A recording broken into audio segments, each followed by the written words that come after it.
It's your boy, Mr. B. I'm back again, and boy, oh boy, it is officially the 1st of May. On this beautiful Monday, we went through about 4 days or so of rain over here in the Bronx, New York. Um, yesterday being, I guess, yesterday being the last of it, somewhat earlier this morning. But yeah, man, Sunday and Saturday, oh my God, it was a nightmare.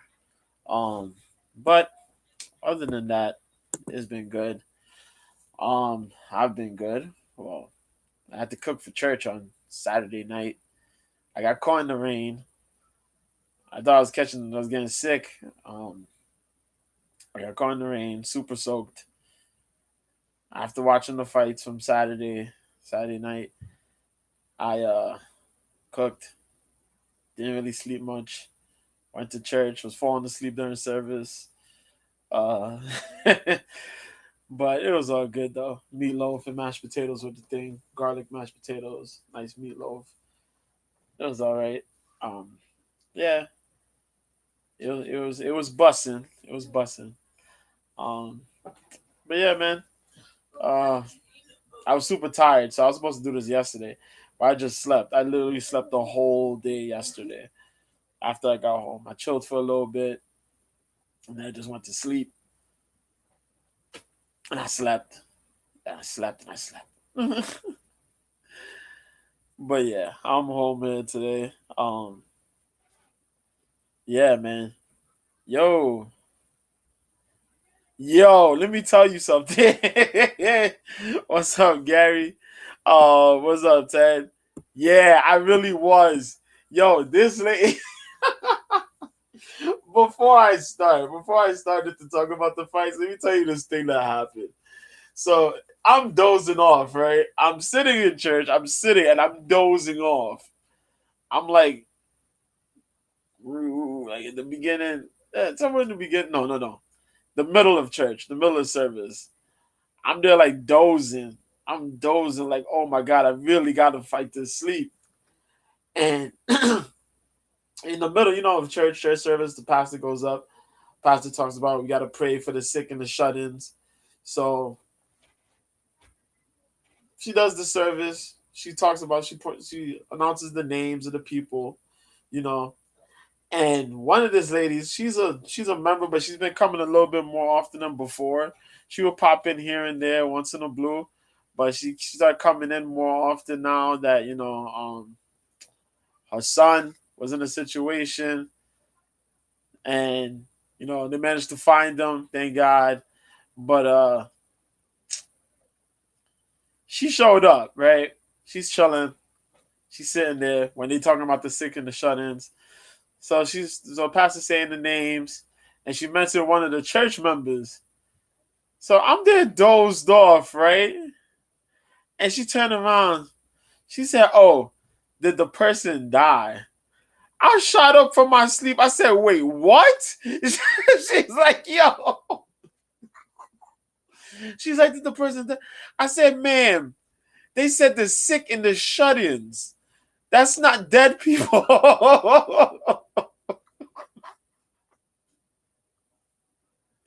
As I mentioned before, it's when people are the ill. You know what I mean? If you're ill, if you're not well, you're not able to go out and about.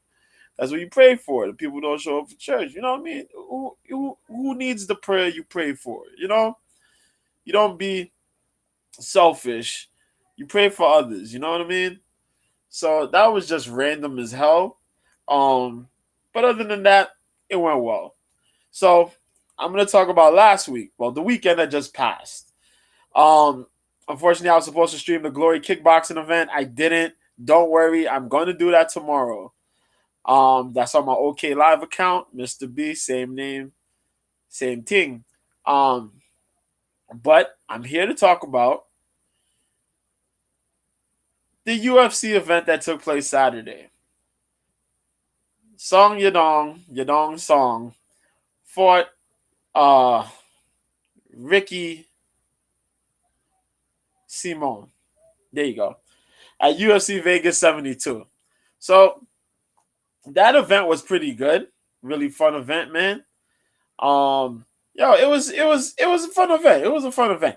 11 fights, which made things a lot easier for people who were watching a lot of different events on Saturday. Uh, I'm gonna briefly talk about them and explain what happened. Um, you know what I mean? So they had I mentioned 11 fights. Main event was Yadon Song versus Ricky Simone. Co-main event was Cal Barallo versus Michael Oleksiejczyk. Oleksiejczyk. There you go. Oh, my Polish dude. Yeah. Yeah, man. It's been weird. It's been weird. It's been weird, my bro.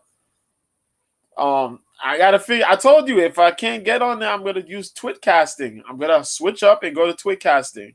I'm gonna let everybody start knowing, like, yo, we're gonna move off of here. We're gonna get on Twitcasting and follow me on Twitcasting, and we're gonna do that. But I gotta make sure everybody knows that, like, yo, I'm gonna go over there. Yeah. I know this shit is weird, and sometimes it plays so good, but other times it's like, nah, bruh, we're not doing this today. Get the hell up off here. You're getting too known. Like, yo, I don't know. I gotta start talking more Russian. I think that'll probably help. Talk more Russian, more European. Then they'll probably be like, okay, this is good guy. We keep him here. We'll figure it out together. But yo, man. So the first fight we had there, we had Haley Cowan finally fighting against Jamie Lynn Horth. That was a good fight for what it was. I started seeing a lot of Haley's been upset. She put out an IG post talking about the cut, and she felt that she won the fight. And then her coach slash boyfriend or husband, whatever, came out and started talking. And I'm gonna tell you something. I'm kind of tired of these fighter relationships, fighter coach relationships. Word, man. I'm tired of these fighter coach relationships. Like, not like, I mean, like real relationship, like boyfriend, girlfriend, or husband, wife type thing. Because it's like, yo, you're gonna support the person, but you're gonna stick your nose in, and it's like, yo, you not watching it from that fight. Of course, you're gonna support and be like, yeah, she won, she won, she won. When you watch that fight, yo, this is the same thing we had from freaking what you call it. We mentioned it with Lupi Godinez and Cynthia Calvillo, Michelle Waterson, and Luana Pinero, where you could throw strikes, but if you throw and you could throw high volume, but the high volume don't amount to anything if the percentage is low. You know what I mean? And you got to have efficient striking. You could throw that amount, but if you throw in 200 strikes, you land 100 or 90 something, compared to somebody who throws, 200 strikes. Hold on, let me say that backwards. Hold on. I said 200 strikes but lands 100 and no. My fault. I said that crazy. Let me put it better. Let's say you throw 300 strikes, but you land 102. There you go.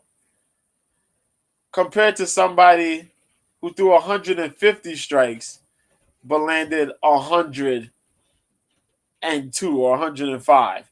Boom! The higher percentage is going to go to that person who threw less but landed more. But you know what I mean? So that's what's going to happen, plus all the other factors. Even though Haley Cowan did strike, she was tough as hell. She looked horribly gassed in that third round. She did get the takedowns, but there was a lot of lay and pray instead of actual work from it. And that was the problem. Jamie Lynn Horth did manage to reverse a takedown or even get into top position at certain times during the fight. And she struck, and she put a lot more of a bruising on Haley's face besides that cut that what Haley did to Jamie Lynn's face. And I'm also kind of upset that Jamie Lynn Horth was out for a whole year and a half from fighting and managed to go out there and put on a performance like that against somebody who was practically training 3 times within the last, couple months. Because she had her debut fight that was supposed to happen a short time ago this year. It got canceled because she pulled out. She wasn't well.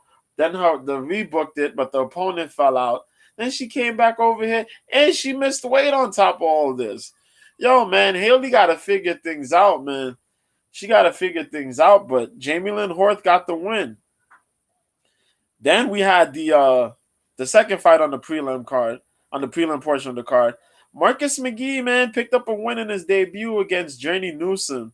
Me and Mike kind of figured this one out, and Mike, um, the host of Cope's Corner. I'm just the co-host. He's the host.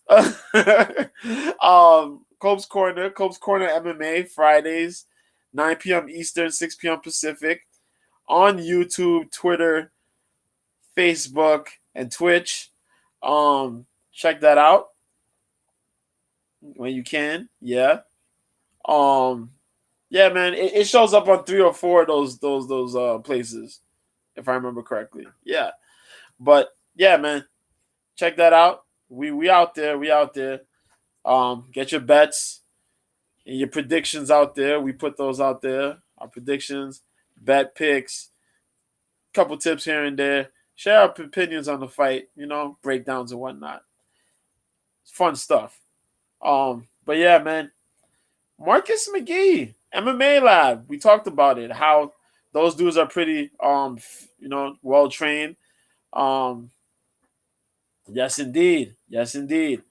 John Crouch, head coach of the team. Fighters like Benson Henderson, Steven Seiler. A lot of good guys have come out of the MMA Lab over the years. And McGee, he came out there prepared. 3 days notice. 3 days. And cleans Journey Newsom's clock, man. It was crazy. Newsom couldn't get a takedown. He looked, you know what I mean? Because Newsom is okay. He's an okay fighter. He's not great everywhere. And he's still trying to figure himself out. Man, McGee defended the takedowns. I think McGee managed to get a takedown. McGee knocked him on his butt. You know what I mean? He was just tagging up on Newsom. The second round came, he knocked Newsom. Newsom fell. Newsom dropped. And Newsom was like, bro, I can't do this no more. McGee got on him. Boy, rear naked choke in the second round. Big props to him. Yes, indeed. It is a hilarious show, man. We also had Irina Alekseeva beat Stephanie Egger with a knee bar. 2 minutes and 11 seconds in round 1. Alekseeva was making her debut. She missed weight by 4 pounds. Boy, oh boy, but that girl could strike. She threw some big old haymakers at Egger. I was kind of shocked about that. Those big hooks. She got Russian boxing for sure. She came out with big, nasty, burly hooks. I was like, God, dang. Stephanie getting tagged, but Stephanie needed to change levels, and she did try to do that a bit. She had the back. You know what I mean? She had the waist lock. She looked to try to take the back. But Irina rolled, got the leg, and then proceeded to attempt a knee bar. Now, Egger was doing good trying to defend it, but for some odd reason, it's kind of like she sat back. She did something like a Lena Landsberg. You know when Lena Landsberg was out of the submission, then decided to put herself back in the submission against Bueno Silva, I think it was. That's what kind of happened here. And she ended up with getting a nasty knee bar.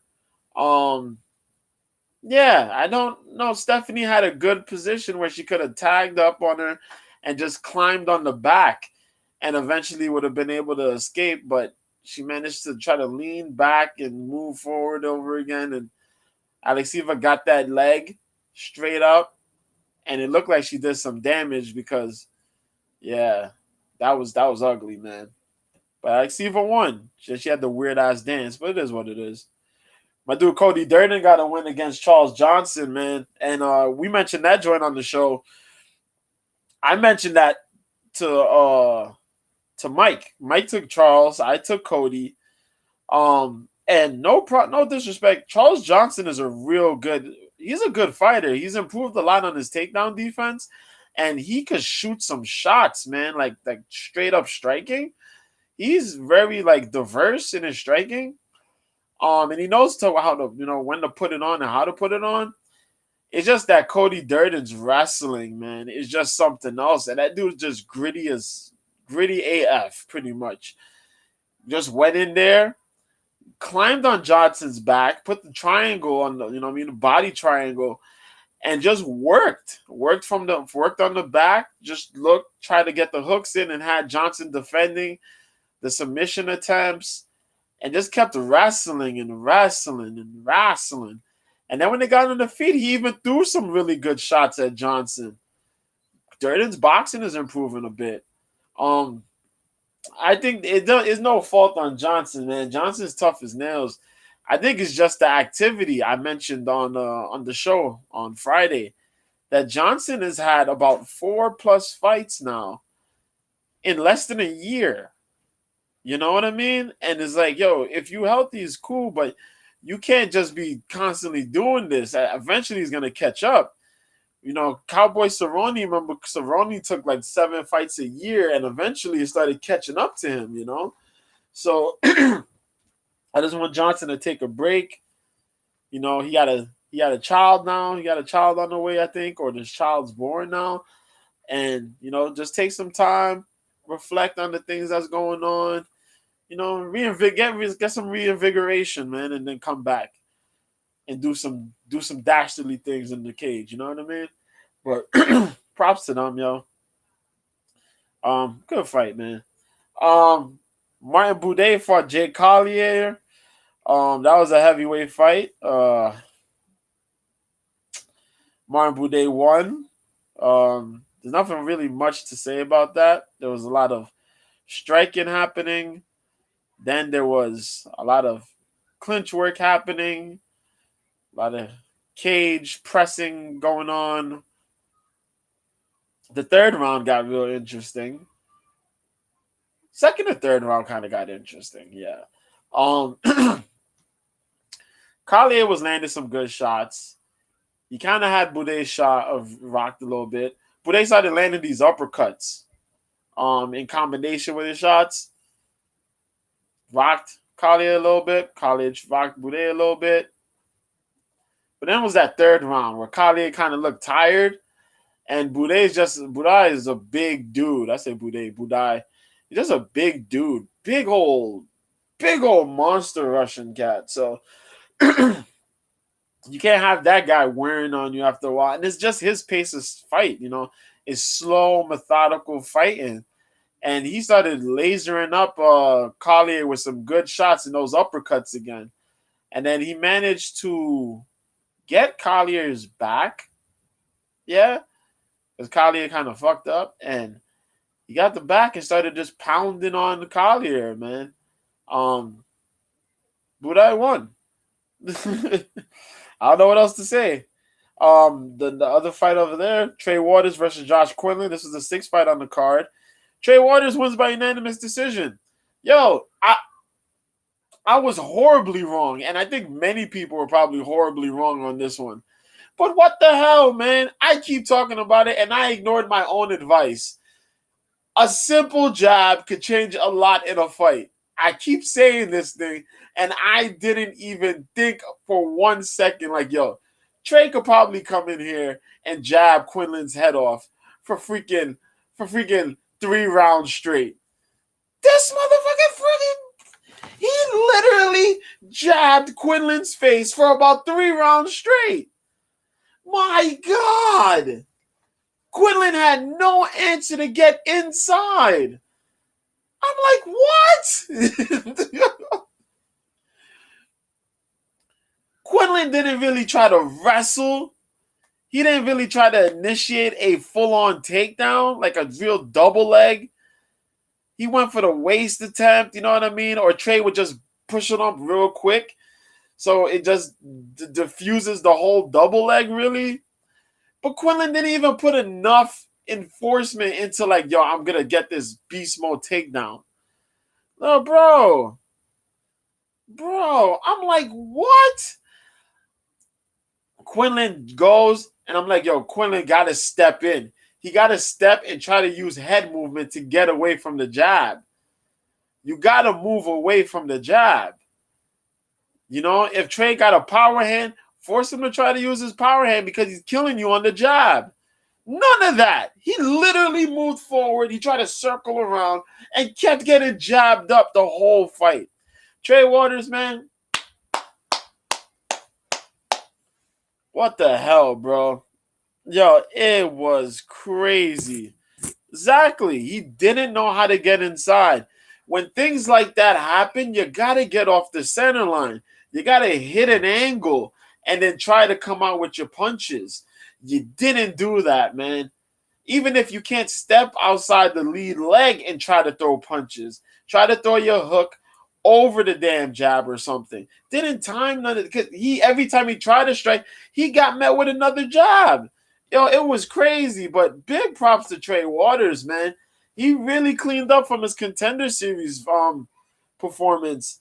And Quinlan, you got to learn some other things, bro. I don't think Quinlan's like, you know what I mean? I don't think he's like one dimensional. I just think like, yo, you gotta, if you don't have an option B, you're gonna be in trouble. That's all, man. Trey used his reach well, got the win, kept it on the front, kept it on the jabs, the front kicks, the push kicks, just to dictate range, like I always talk about. With rangy fighters, you got to use your push kicks. Use your push kicks to keep range and work behind the jab. A jab could change your life forever, man. So big props to Trey Waters, man. Trey, damn.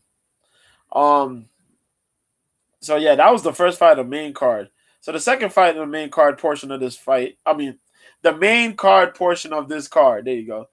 Marcos Rogerio de Lima got a unanimous decision against Waldo Cortez Acosta.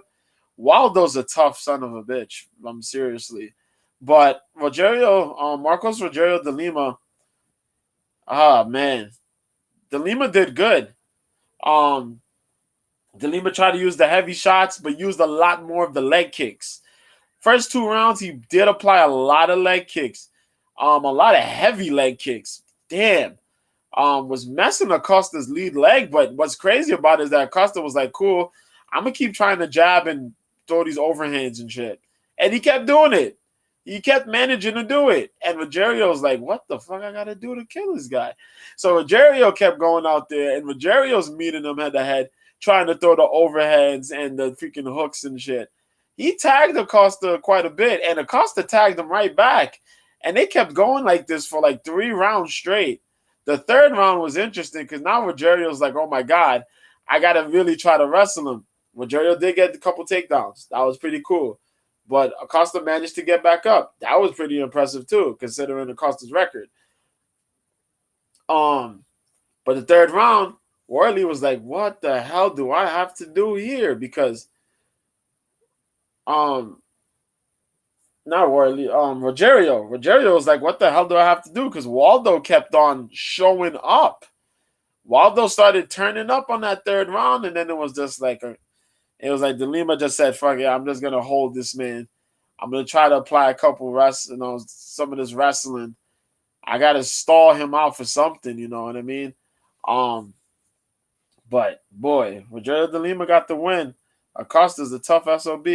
Can't wait to see how he shows up in his next fight. The next fight, however, though, I was thoroughly shocked. In a way I shouldn't be shocked, but I was shocked.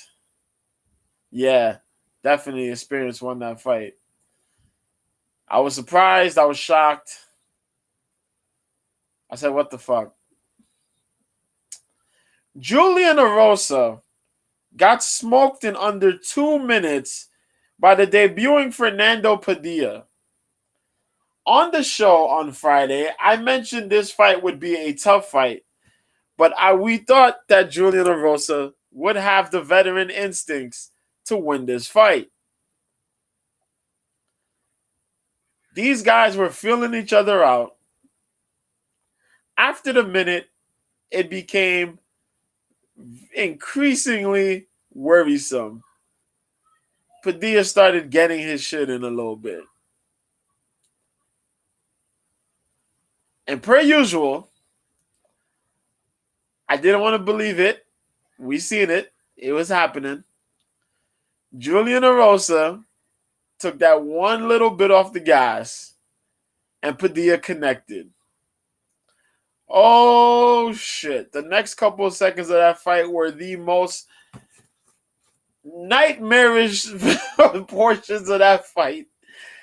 Yo, this man, Padilla, Fernando Padilla, blasted him with the right hand, then said 1-2 again, then started to press and chase this man, lighted him up. Erosa tried to maneuver, but the maneuvers in a straight line, backward. Just like how we talked about Ryan Garcia and Tank Davis, his defense was the same. He's not circling out of anything. He's either moving forward or he moves backward. He moves backward in a straight line because he's getting pressed. Padilla unleashes hell on this dude. Blast him again against the cage. You see Erosa's face literally like he turned off. He got cracked against the cage and literally just dropped. Once he got to his knees, it's kind of like, yo, he came back on and tried to defend with the takedown attempt. Padilla wasn't having none of that. Padilla lit him up again. So in under 2 minutes, Padilla wins by TKO. Julian Erosa is a little upset. Some people were talking about it was a early stoppage. Nah, man. The way that man Erosa got dropped when he got cracked with that right hand against the cage, that was a miracle that he snapped out of that shit. Nah, Juicy J got lit the hell up. You stopped the fight. I wanted Erosa to win. And the fact that I'm telling you this, like, bro, that was a correct stoppage. Bruh. He's no bum. No, he's not no bum. He just got lit up, though. Like, yo, lit up. Damn. And I said, yo, it's going to be a rough fight, but I didn't expect Julian Erosa to get fricasseed like that, man. He got cooked, fricasseed. He got deep sauteed. Oh, my God. Onions and peppers. What the man? Crazy. But props to Fernando Padilla. If you bet him, boy, you walked away with some good cash, man. Where we at? Ooh, what's wrong with me? Okay. The ninth fight, which was the fourth fight of the main card portion of this card, Rodolfo Vieira for Cody Brundage. This one was interesting.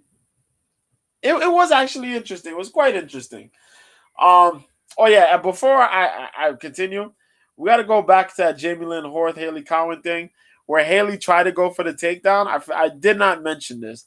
Haley did go for a takedown, and Jamie Lynn did grab the cage. She grabbed the cage on a takedown. And that takedown might have been a necessary takedown. It probably would have been a fight-altering takedown had Jamie Lynn not grabbed the cage. But they got warned about it. They put it back in the position. You know, if she grabbed it again, it would have been a point deduction. But you know what I mean? That's the rules. I think they should change that and be like, yo, if you're out here desperately grabbing the cage, you know, point deduction right there. If somebody's trying to take you down and you got, you know what I mean, you grabbing cage, yeah, probably point deduction. We should be more strict on that. But other than that, that's the only thing I got to go back to that first fight. All right. Rodolfo Vieira, Cody Brundage, right? Good fight. Good wrestling being shown.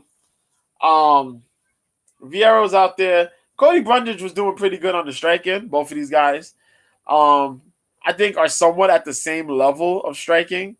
It was the battle of the grappler versus, well, the battle of two grapplers, right? Jiu-jitsu versus wrestling. That was the fight, pretty much.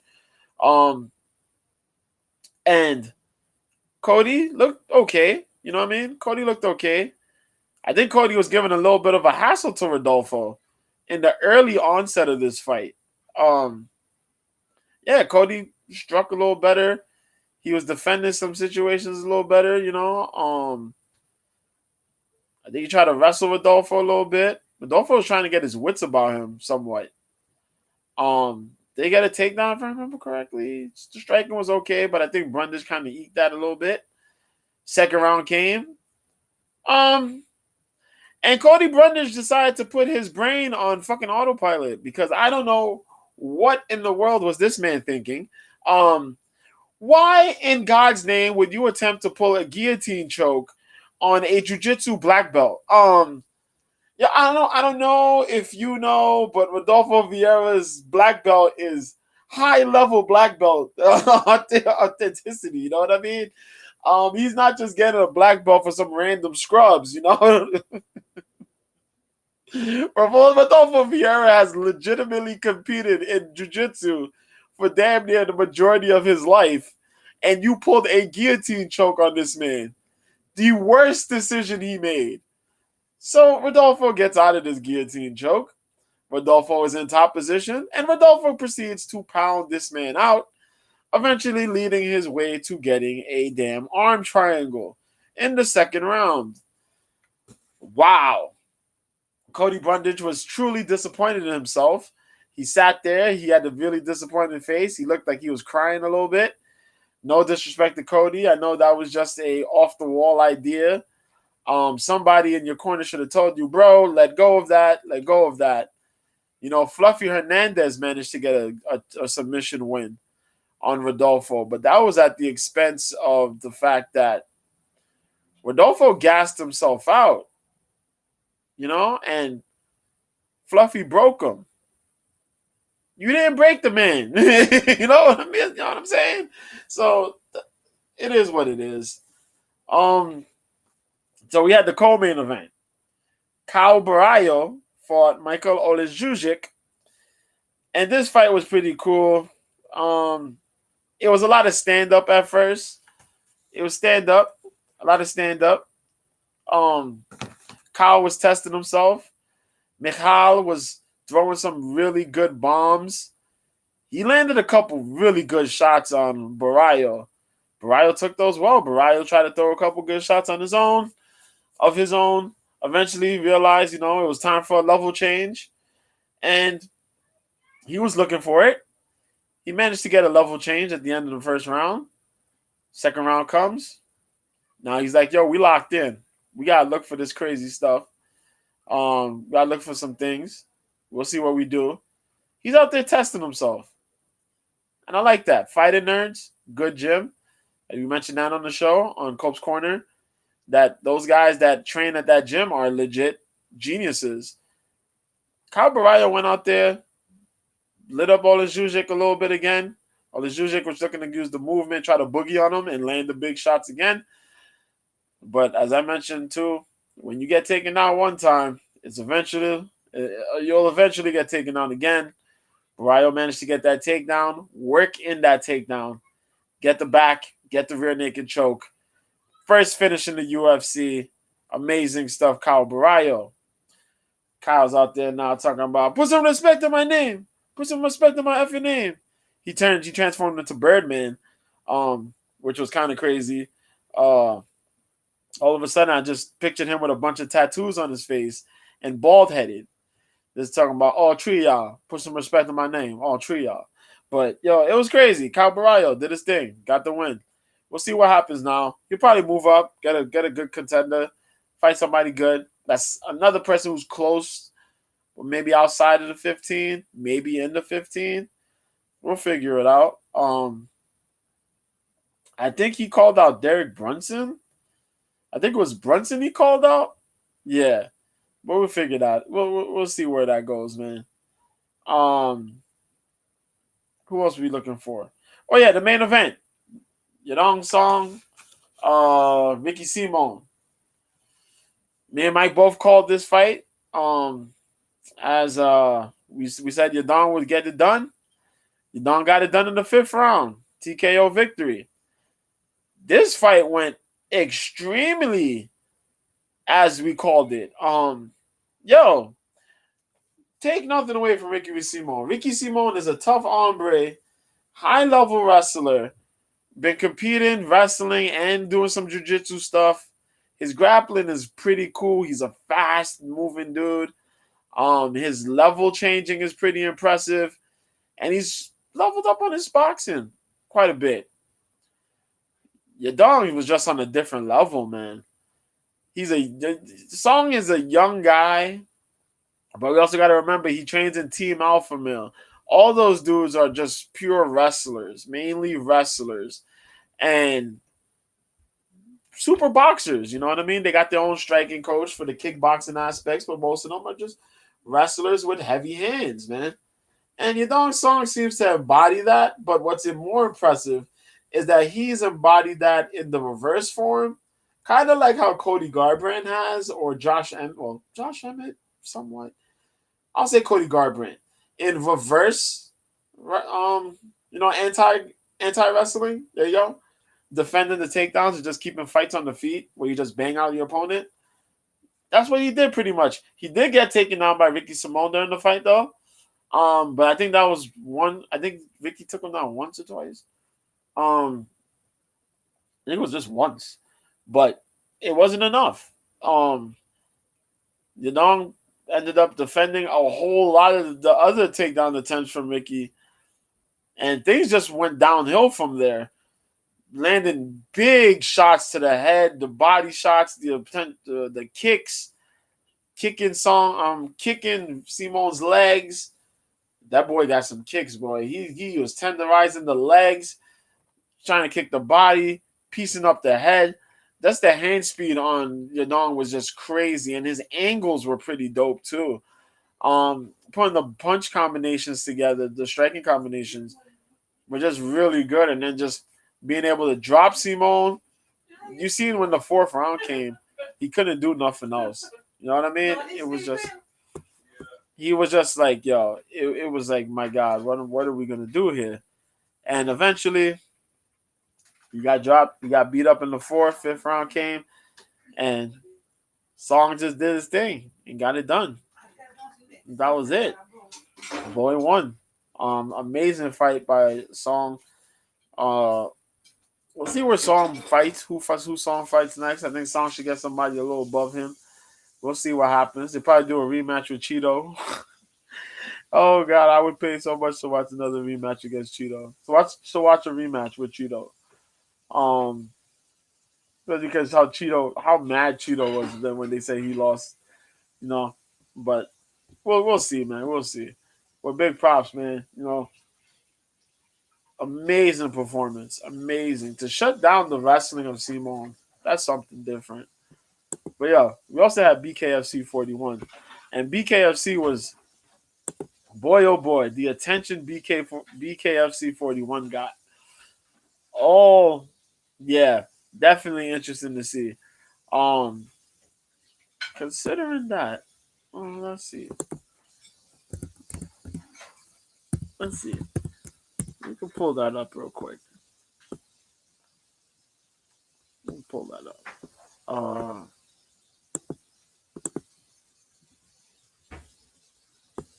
Hold on. There you go.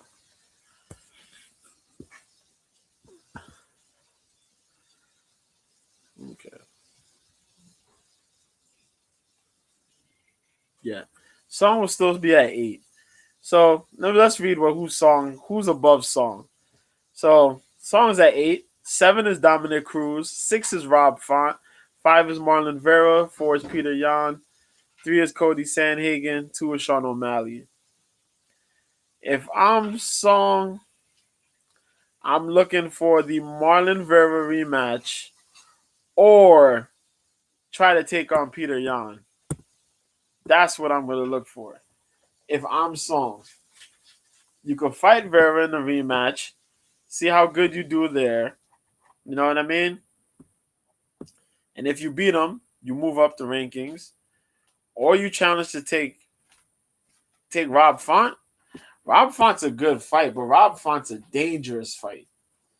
For Song, it's a dangerous fight, and I'll explain real quick why that's a dangerous fight.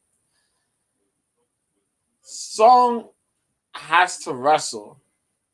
Song don't necessarily wrestle a lot. Song gonna have to wrestle. But the way Ron, yeah, it's a great fight. It's a great fight. But it'll be a contrast. It'll be somewhat of a similarity in styles because Rob kind of uses his wrestling when he has to wrestle a little different from how Song has to use his wrestling. And one of those two have to use a grab, have to wrestle. They're gonna have to wrestle because Song could fight. That boy, Funk could box. Yeah. And the thing is that Song's gonna have to work a way to get away from Font's jab. It's gonna be Font's jab and how Font fights off that jab. That's the problem with Song.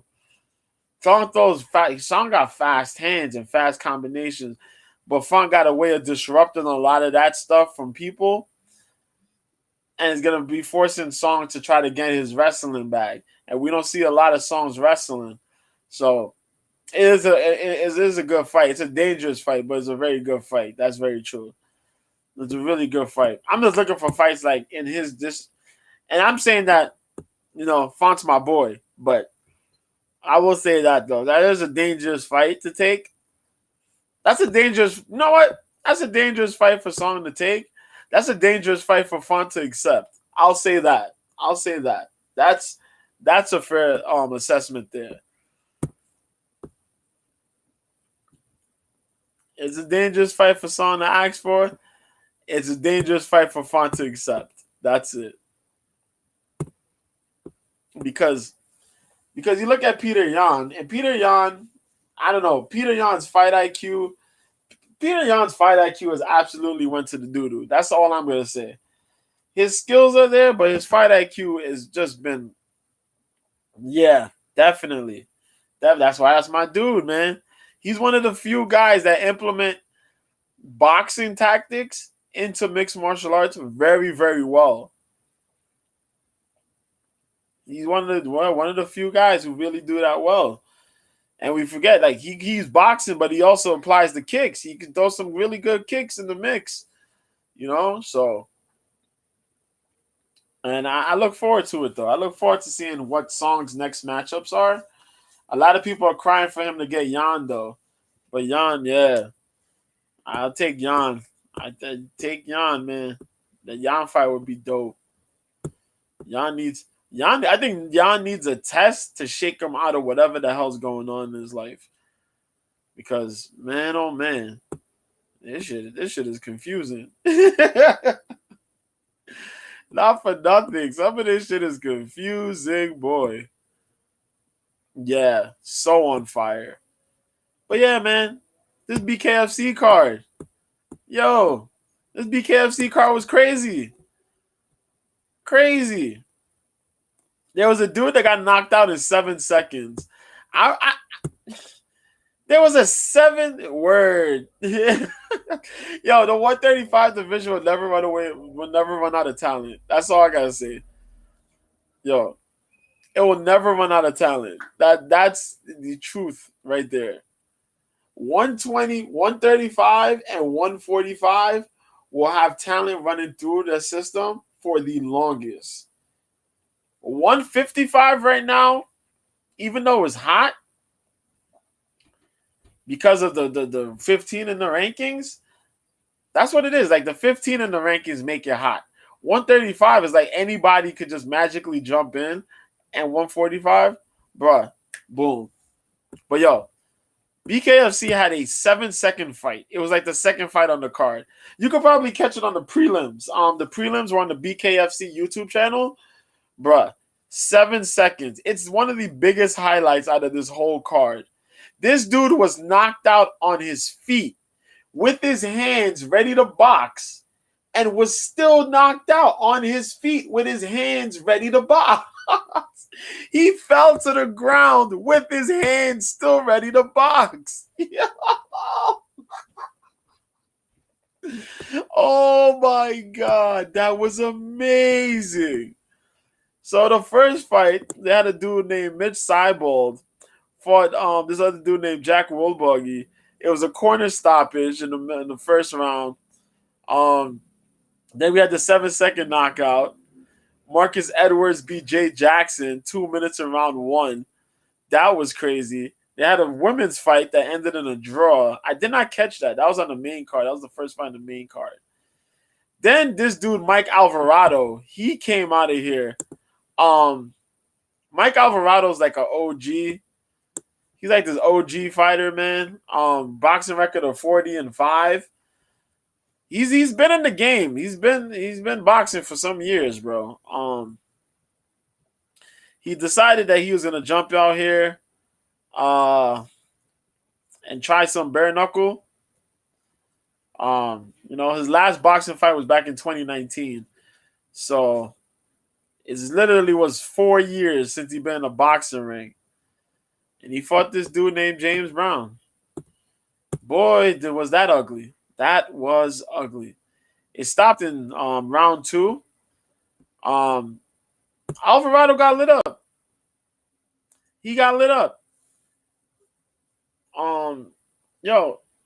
That dude Alvarado, man, he got lit up. He was in his 40s, if I remember correctly, and he got lit up. He got lit up bad, man. This dude had cuts on above his eyes, under his eyes, on his head. Yo, he got lit up. It was so bad he sat in the corner and just spit out blood. It wasn't even mixed with the water yet. It was just blood.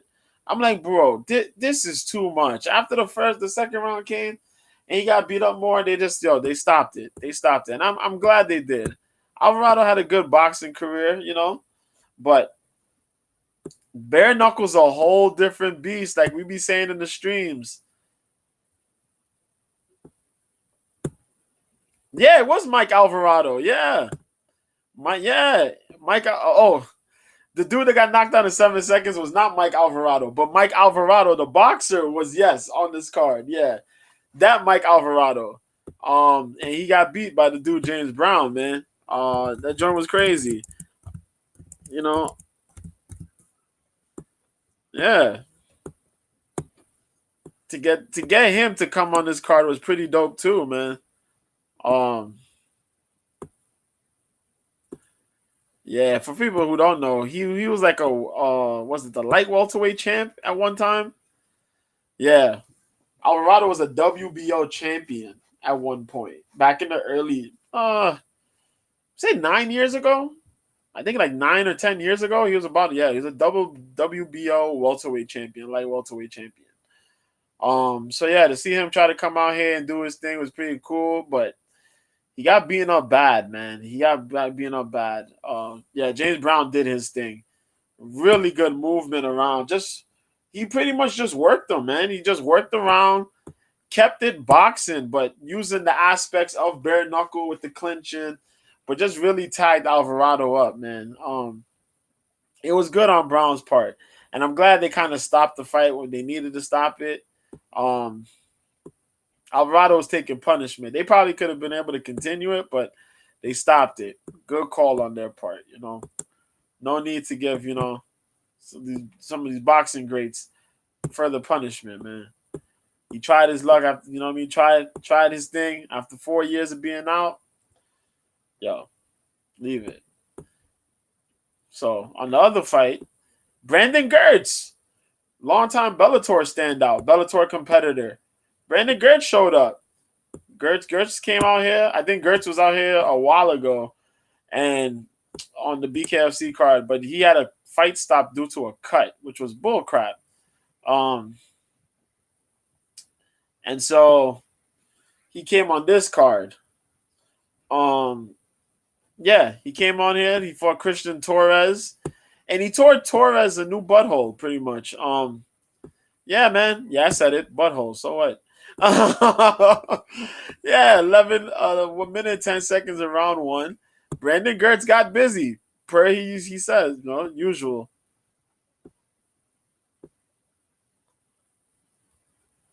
Oh, yeah, man. Yeah.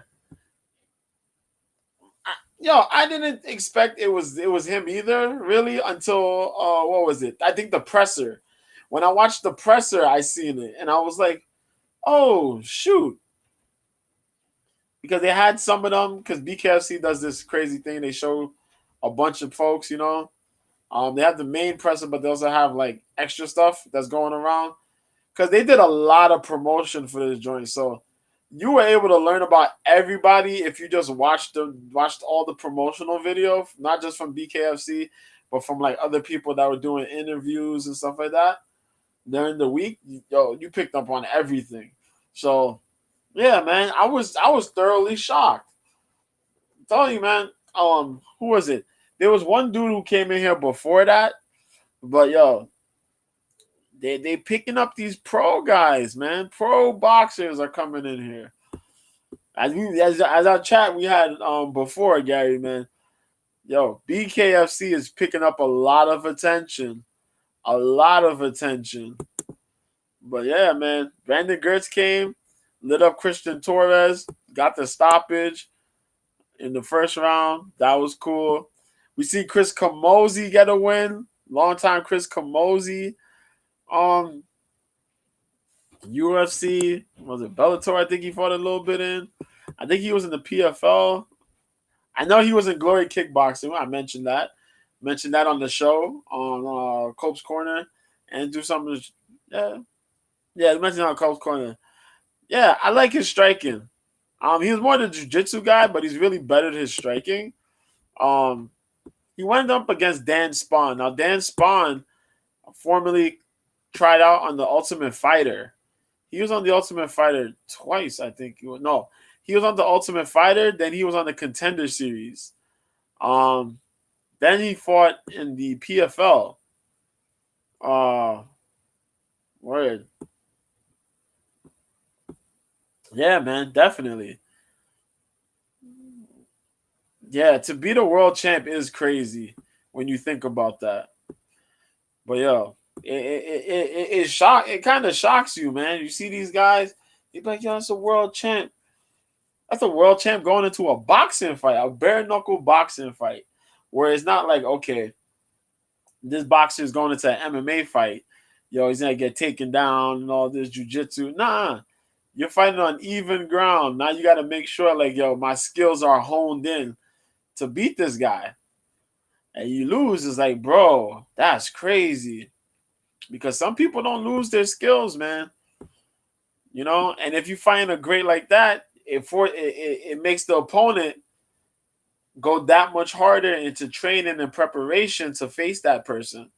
So that's why I give Brown a lot of credit, man, to going out there and fighting this guy, and to give Alvarado a lot of credit for stepping up, taking a long hiatus and going into this brand new unknown that's bare knuckle, ruthless sport. And we're going to talk about it a little bit more when I get up in this card real quick. So Camozzi and Spawn fought, and Spawn looked good using the range. He used his range and started popping 1-2s on Camozzi. But it seems that Camozzi had things to do and people to see and things to do. He had other hobbies planned on Saturday, I guess, because he ran up to this dude, hooked on him, got him in the clinch in the Thai plum, or I like to say the dirty box.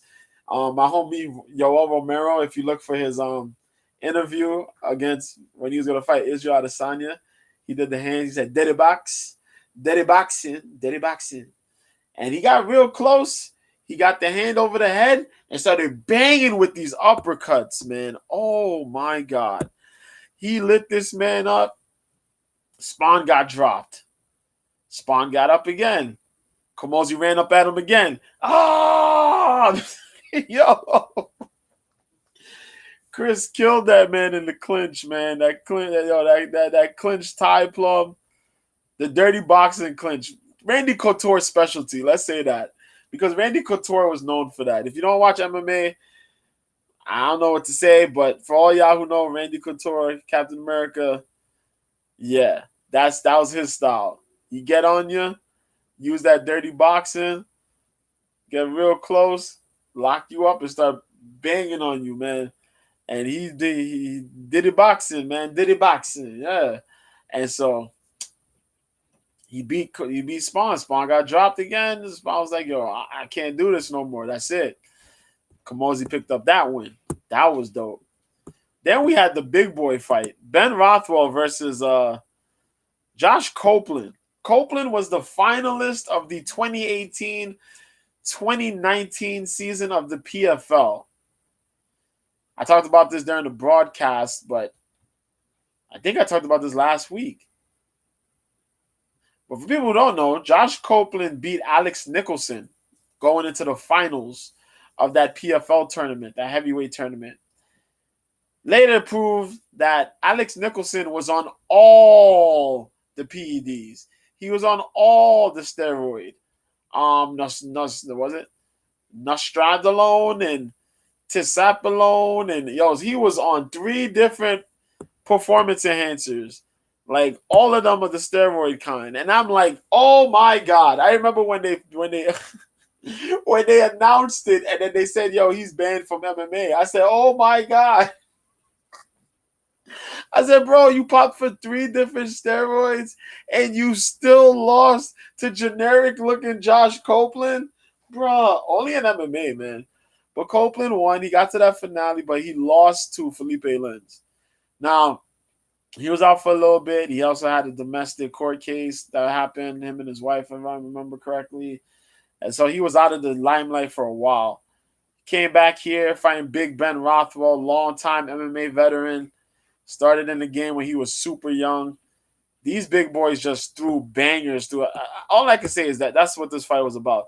They literally threw bangers throughout this whole fight.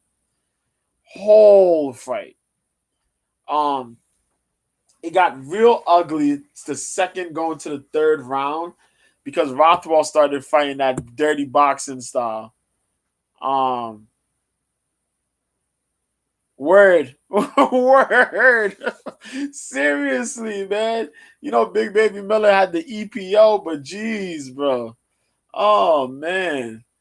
But, Rothwell started landing these hammers of hooks and uppercuts using that clinch. And that's what I say about BKFC, man. A lot of people are accustomed to the boxing aspect, the aspect of boxing. Pretty much you either fight close range using your jabs and your straight hands, or you come in with the tight hooks. But when you get into clinches, you're only in clinches for a couple seconds and you can only throw those punches to the body a little bit. Unless, you brush off and you throw a little quick hook there to the opponent's head. But, most times they separate you so you get that space, so you got to go back to the action. In bare knuckle, when you're in the clinch, you're fighting in the clinch. If there's activity happening, they're not breaking that up. You're going to keep throwing shots, man. And, bro, Ben threw these nasty shots to Copeland's body. And then when they got in the clinch, it was even harder punches to the body. Uppercuts to the head. Those short uppercuts, man. And the freaking hooks. But mainly the uppercuts. And you got to remember, Ben Rothwell's reach is retarded. Like, insane. Sorry, YouTube, I said the R word. But, it was crazy. And Copeland was taking way too much damage, so the corner called it. The corner didn't like it because by the time that 3rd round came and Copeland was taking all that damage, it was like, oh, man, forget it. We're done here. Pack it up. It's over. So they called it. The end of the 3rd round, Ben Rothwell wins by a TKO stoppage, corner stoppage. They literally threw in the towel. Respect to the corner for doing that because Copeland didn't have to take any more of that punishment. There was a lot going on there. So we left with the women's fight. 3 fights left. We're left with the women's flyweight title fight. Christine Ferea versus Beck Rollins. For what it was entertaining. It was Beck Rollins' range style versus Word. Yeah, man. Rothwell is a killer, man. I'm so happy that he's managed to get back into some form of combat sports because he's a dude that takes damage differently from most guys. That's why I've always liked Rothwell. It takes a lot to really have him be like, I'm hurt and I'm put away. Like, that's it. Sometimes it could be a detriment, but watching his career, he's just been so mellow, man. He's been just this cool, calm guy. You know what I mean? Just a cool, calm Kenosha, Wisconsin boy. Just mellow in the head. He got his kids that he helped. You know what I mean? His kids he's there for 24/7. His wife and just living the best life he can. So I want to see him get the heavyweight title. I want to see him do the best, man. But Ben is a dangerous dude if you're gonna fight him. You gotta you gotta break that man down, down, down. Yeah, man. Ben's been one of my heroes in mixed martial arts. I say it, and some people be looking at me like I'm crazy, but I'm like, yo, if you know Ben Rothwell's career, Rothwell started this as a teenager, fighting locally. This man was fighting locally as a teenager, okay? This man was the same height as most of his opponents as a teenager. So, yo, Ben Rothwell was my guy. Long live the IFL. Long live the IFL. That's when I really focused on him. It was Bodog Fight and the IFL, International Fight League. Long live the Quad City Silverbacks. One of the best teams ever. Oh, man. But, yo. Christine Faria, Beck Rollins. Beck used the range. Christina looked to make it messy. Christina came in with the hooks. Yes. Definitely put on this earth to fight. He was always ready, always game. Never back down from a fight, man. But, yo. He came out. Well, yeah. Faria, Beck came out. Yo, I'm not going to say. Yo, there's something. I picked Faria to win this fight. Yeah, I picked Faria to win this fight. Yeah, me and Mike both picked Faria to win this fight. Beck was looking hot though. I'm not gonna lie. Beck was looking hot though. But yeah. But yeah, it was a matter of just them two putting on the fight. They got messy. It got crazy. Beck had a cut. Then as the fight continued, the cut got bigger. Unfortunately, they stopped the fight because of the cut. I hope they do run it back. It was looking to be really good, man. They stopped it at the second round because of the cut. I really wish the fight would have continued, man. It was looking to pick up. Faria's a beast, and Faria really wanted that fight, man. Beck looked like she was in it, but I know Beck didn't want to fight the close range.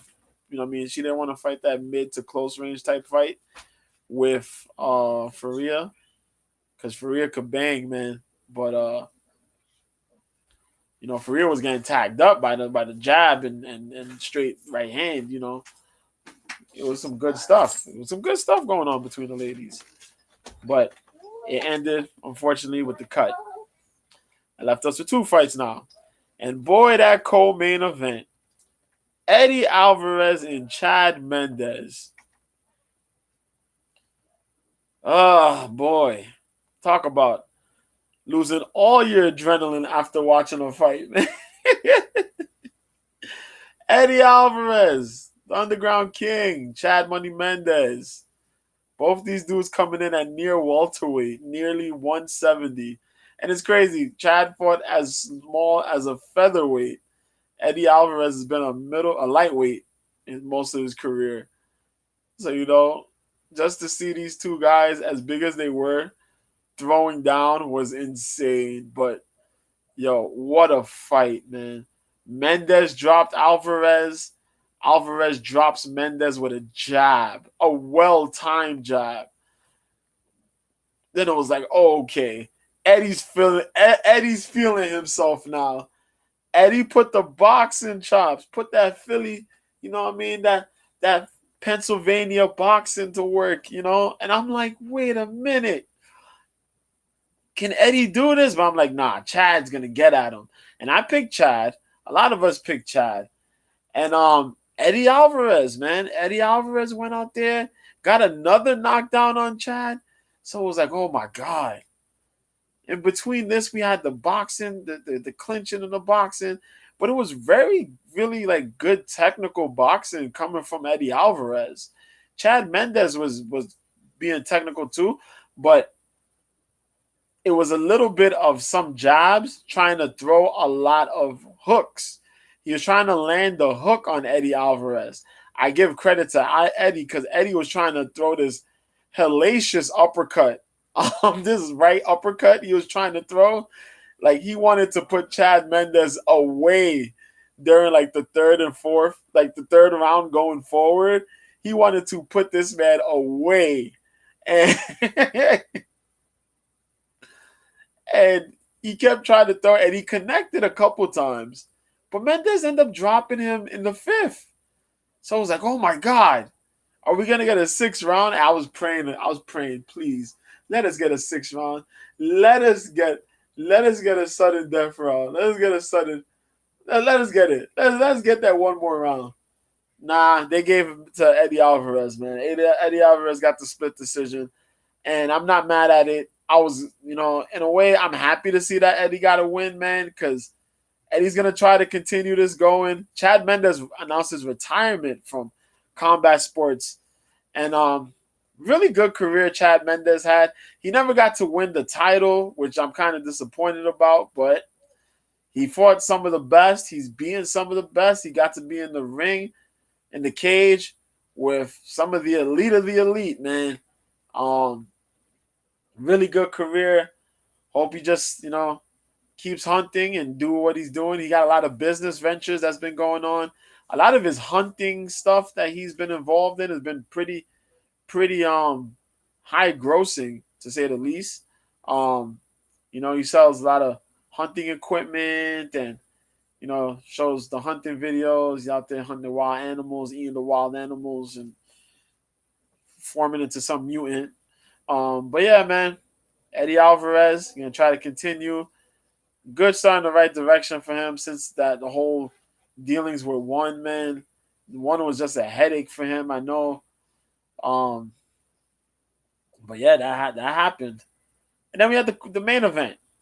Now, if you see people you've seen the video of Luke Rockhold on social media showing the dings and injuries that he picked up on his fight, but he lost the fight against Mike Perry. Did Luke Rockhold look good? He actually did. He looked good. He looked like he was ready to go out there and fight this fight with Mike Perry. The problem is this is a bare knuckle fight.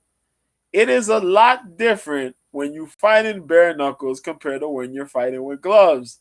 And Luke Rockhold learned this horrible tale in the fight, in these within the fight, pretty much.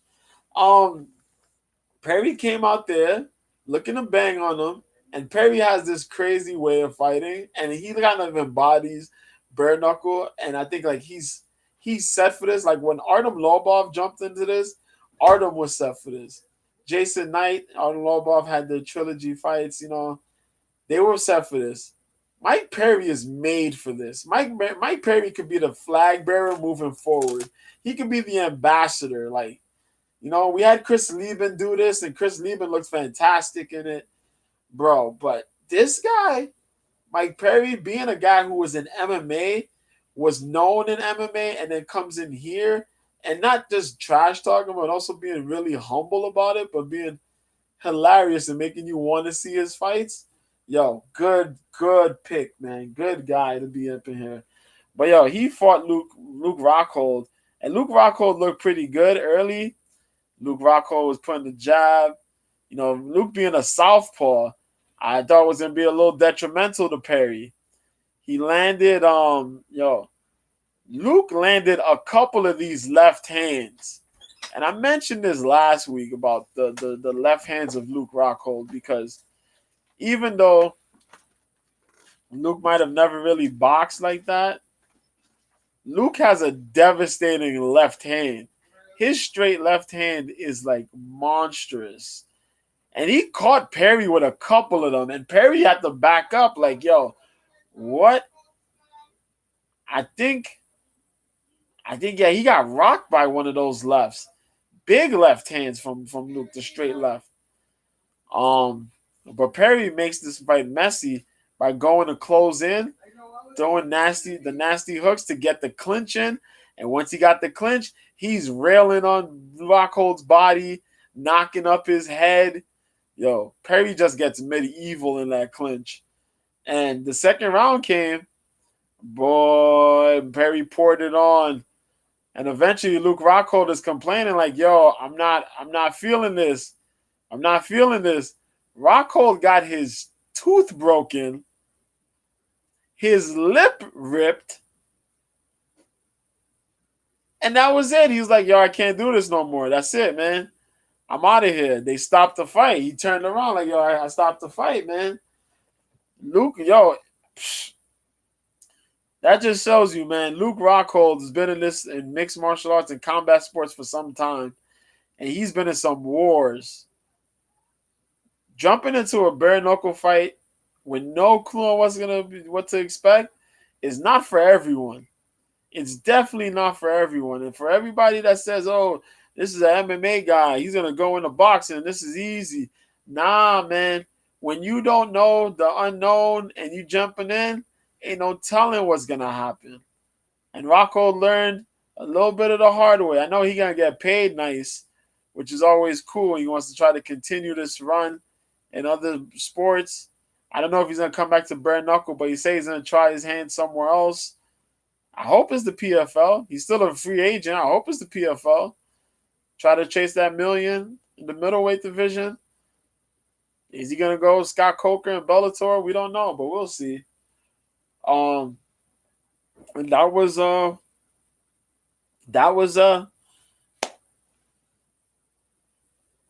what happened over the weekend. There was a boxing fight, but I'm going to get to that during the week. I'm going to get to that because I didn't watch it, so we got to watch it, but I'm going to get to that. And the Glory Kickboxing event, we'll probably get to that during the week. I'll probably drop another one of these, but we're going to talk about this week now. I did a little over an hour of the stuff. Word. That guy got a whole really good modeling career, bro. He making money off of modeling, man. Can't mess that up. I don't blame him. Chase your money, bro. Chase your money. So, we got a lot of fights this weekend. There's a lot of action. A lot of action.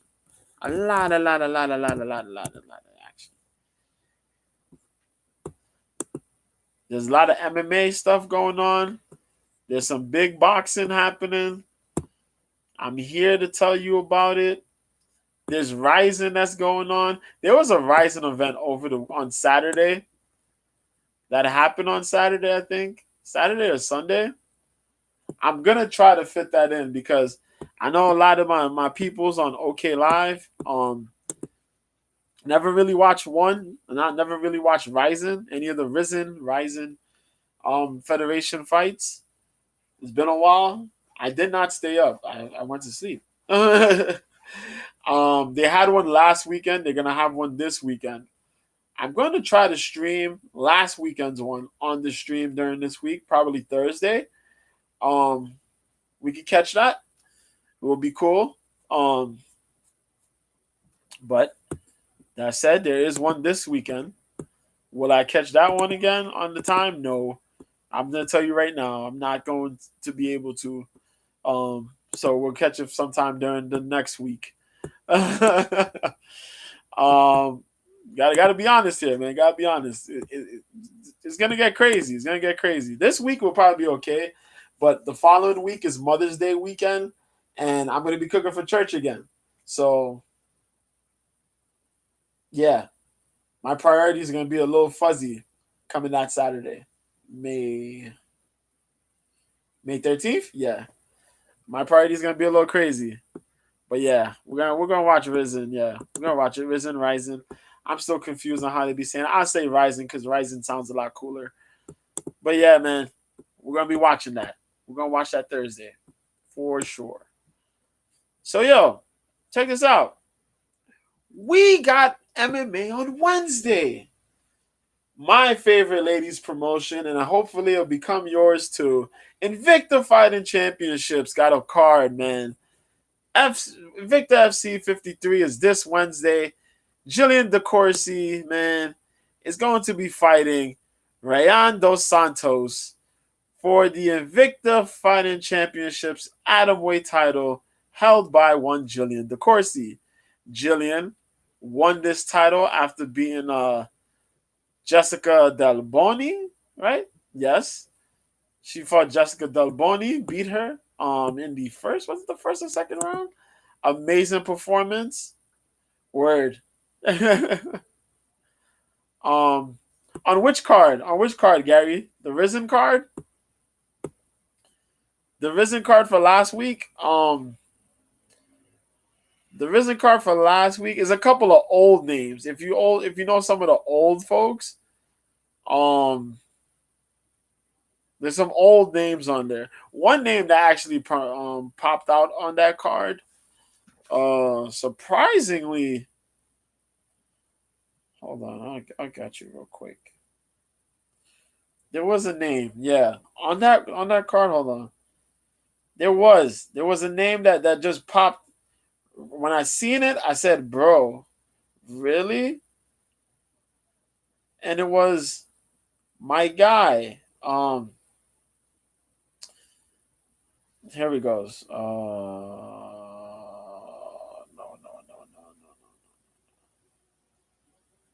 There you go. Masanori Kanehara.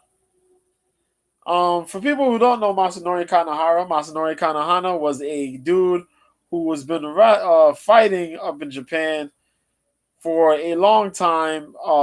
Pancrase and Sengoku, long time fighter, man. Yo, let me tell you how old Kanehara has been fighting since 2003. That's kind of old. It's going to be 20 years. 20 years of this man's career. That is crazy. Yeah. He's fought so many people, bro.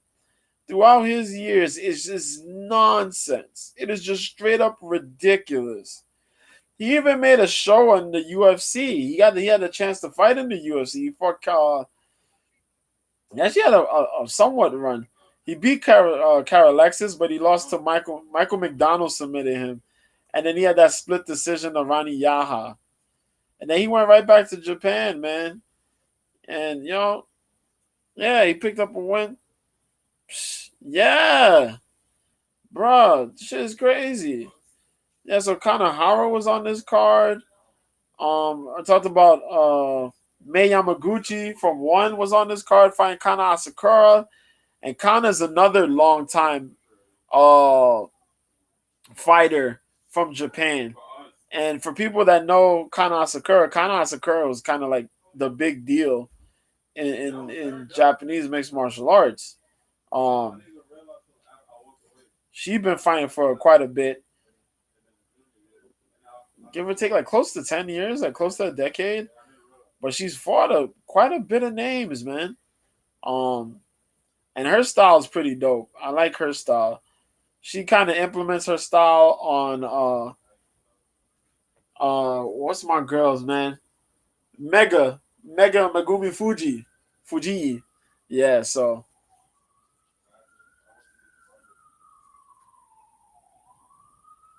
oh nah. No, Alex Caceres. Alex Caceres. Bruce Leroy. He fought Bruce Leroy. That was during the when Bruce Leroy was a bantamweight. Yeah. So that shows you how long ago that was. But yeah, man. There was some really good fights on this card though. But we'll check it out during the week. But yeah, but yo, I'm really like interested in this Invicta card. So Invicta's gonna be on Wednesday, as I mentioned. We got some. What I like is that they put out good fights, so you get to see the you know what I mean. They get matched up pretty well. They're not big. The records aren't crazy big with Invicta, but you get people that are looking good on the regional circuit getting shine. That's what I like about Invicta. They managed to put ladies out there, and if the ladies look good in these fights, yeah. And so if the ladies look good, the ladies can show the other promotions. You got the Bellator, you got One, you got UFC. You know what I mean? PFL is trying to get themselves in a flyweight division. They're trying to get women's divisions, more women's divisions. They're looking for that flyweight division because they got what's that girl Decheva? Um, Decheva? Yeah.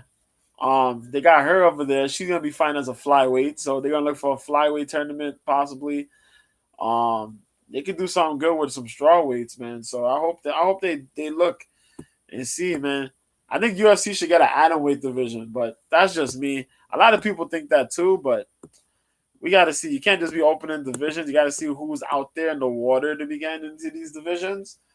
Um, and strike. So we got Kai Bennett versus Kendall Hollowell. Both of these girls are 2-2 at flyweight. Both their records are 2-2. We got Alessandra Ferreira, who's 5-2 out of Brazil, facing Flora Hernandez, who's undefeated at atomweight. Let's look at this real quick. Flora Hernandez. Okay. Oh shit. Okay, her last two fights, she got finishes. The last one, she got an armbar. Before that, she got ground and pound. Okay, pretty cool. And she's going to be fighting a jiu-jitsu practitioner in Alessandra Ferreira. Ooh. Alessandra look pretty hot. Let's go. Oh, okay, she's out of Brazil. Okay. She won most of her fights by decision. She only got one finish in her career. Okay. So we're going to look at a lot of control here. There's going to be a lot of control from Ferreira then. We got Liana Pirosine, who's 8-5, versus Elise Pon, who's 2-1. Pon's been a little firecracker at flyweight. I seen I've seen pretty much all her Invicta fights. She's only 2-1. But she's pretty damn good. She's up in age though. She's 38, but she's a firecracker, bro. She's willing to go in there and dance. She fought Helen Peralta. Her second pro fight was against Helen Peralta, which says a lot. Because Helen is a little a terror in her own damn right. But she got overwhelmed. She got overwhelmed, but she managed to take it to a decision. Puro Sin, I haven't seen Puro Sin fight in a minute. She was fighting during the she was fighting in the mix of one of the Phoenix series cards, I think. If I remember, or am I bullshitting myself? No. Yeah. Yeah, see, I was right. Yeah, she fought Kay Hansen. She lost to Kay Hansen on the Phoenix Series 3. You see, B's mind always on focus, man. 2020. Yeah, see? Brother was watching. Yeah. But yeah, man, we got Monique Adriani, who's 5-2, fighting Nicole Giraldo, who's undefeated out of Mexico. That's another atomweight fight. Then we got Jessica Dolboni versus the former UFC competitor Danielle Taylor. Danielle Taylor, former cop turned mixed martial artist, 11-8. You seen her? She was up in if I remember, I think she fought. Yeah, she had to fight. What was it? King of the Cage. There you go. I think she won a title in King of the Cage. Then she jumped into UFC. She had some good wins in the start. Yeah, she had some decent wins. She had that split decision loss against Marina Moroz. She was winning, but then she lost to JJ Aldrich and Weili Zhang after beating Panay and Suhi Ham. That was when Aldrich was a strawweight. But then she beat Montserrat Ruiz, making her debut in Invicta. But then she lost to Juliana Lima. She left. picked up a win outside against Jessica Aguilar. But then she came back and she challenged. She managed to get a fight for the vacated strawweight title against Emily Ducote, and then gets head kicked. Probably one of the most sickest women's finishes I see in a minute, because she got lit up on the feet. She got head kicked. Like, she literally got lit up on the feet. I think it was like the head kick that she was stuck on still, and then just got lit up on the feet after. KO'd beautifully though. But yeah, she was on the bad end of the KO. But then she lost to Liz Tracy, and then she lost. She went on Combate Global and lost to Caroline Gallardo. So she's in need of a win, man. Three fight losing streak, being one in many in your last couple fights. Danielle Taylor's short. She got power, man, but it's just to connect. And Delboni's style might be able, Danielle might be able to get a win here. Might. That's a hard might, because Delboni is a terror in her own right. 12-4, 29 years old. Bada Piranha Valetudo, man. She trains pretty much with Carol Rosa, and I talk about a lot. One of my favorite, top 3 favorite strawweights, Jessica Andrade. You know what I mean? So Delboni is a monster. We're looking forward to see what she does here. It'll be the first fight she's had since since losing to DeCourcy last year. She had such a good run, man. She was mixing it up between grappling and fighting. So, we'll see how she does. She's gotten good with her striking. I like when she fights in the clinch. She throws nasty knees and she uses the elbows in the clinch. But her jiu-jitsu game, is nasty. I want to see how that comes out here against Danielle Taylor. We also got in the co-main event, we got Olga Rubin. Now, Olga Rubin, if I remember correctly, Olga Rubin challenged for the bantamweight title against Tanisha Tennant. But before that, she challenged Julia Budd for the featherweight title. Olga Rubin is hot. We got to talk about this. Olga Rubin is hot. She is real hot. She's out of Moscow, Russia. She's 33 years old. She represents GB top team, Great Britain top team. Bro, she's hot. She's hot. And great. If you need to know, if I remember, I think my boy Pickett, is it Brad Pickett? I think is involved in top team in British top, Great Britain top team. I'm naming all the other different people. There you go, Brad Pickett. Yeah, Brad Pickett's in charge of those dudes, and we've seen a lot of guys coming out there doing good and improving themselves. She fights the lady that I was cheering hard for during the last season of Tough, Claire Guntry. Grizzly Claire Guntry's been doing her damn thing now since being on Tough. Still, young, 27, representing Elevation Fight Team, so the cardio holds up. She got a lot of wins by decision. She got one submission win in her career. But we're looking to see, hopefully she tries to get she gets a finish here, man. She lost to Juliana Miller on Tough. And since she came back to Invicta, she beat Bridget Chase, which is Hope Chase's younger sister. And she beat Autumn Norton. And Autumn Norton is a damn terror in her own right. Super aggressive striker, Autumn Norton. Claire's managed to level up and get some wrestling under her belt. Not just looking to stand up and box people. Yes, you've seen the picture. She's hot. She's hot for real. So I'm looking to see how that's going to work out. Olga Rubin has a style. Her kickboxing style is kind of dangerous. She has a pretty decent check hook.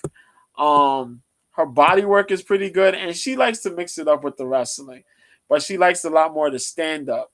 Whereas Claire Guntry has a pretty decent, It's pretty good boxing. Um, her approach is what makes her boxing really good. She stays right in the perfect range, paws out the jab, uses a lot of the 1-2s and doubles up on her jabs pretty well. But she's been mixing up this wrestling game. In the wrestling game, she has the cardio to maintain it, to maintain the control and to keep the consistency on wrestling. So I like it. Hopefully she picks up a win here. She got to be very careful of the head kick attempts from Olga though, because Olga will get busy. And then we got the atomweight title fight: Rayanne dos Santos, Jillian DeCourcy. Rayanne's showing up here in Invicta, man, and so far it's been looking pretty good. 27. Foundation of Brazilian Jiu-Jitsu. 8 wins by submission, 2 by KO TKO, 3 wins by decision.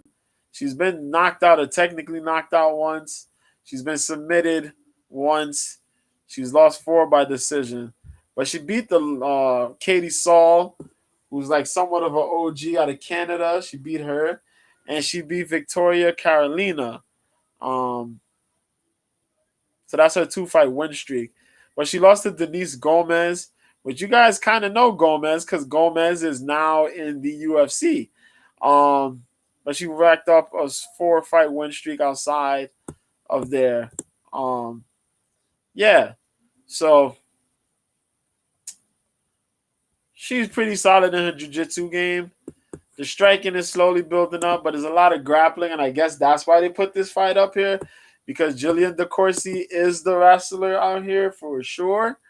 6-3, Lionheart Jillian DeCourcy, always head in the game, man.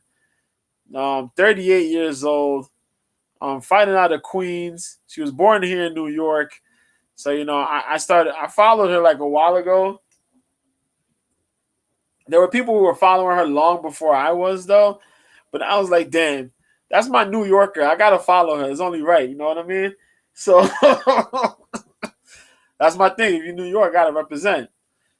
The impressive thing about her record is that she's 6-3. She's never been finished. She's only lost by decision. And she only had 3 losses by decision, which is impressive. To say the least, when you lose, you know what I mean? You didn't get knocked out, you ain't get submitted. That means you know how to fight. You're fighting pretty damn well. And she's fought a mix of characters along her career. So yeah, she fought. She got her first knockout win. What was it her first? No, she actually got her first KO though. One she got by technical knockout, but this one was an actual KO. She knocked out Lindsey Van Zandt. That was last year, in May. That was the knockout, the right hook with the hammer fist. Knocked Lindsey stiff. And then she fought Delboni and got the submission against the Jiu-Jitsu black belt, which was crazy.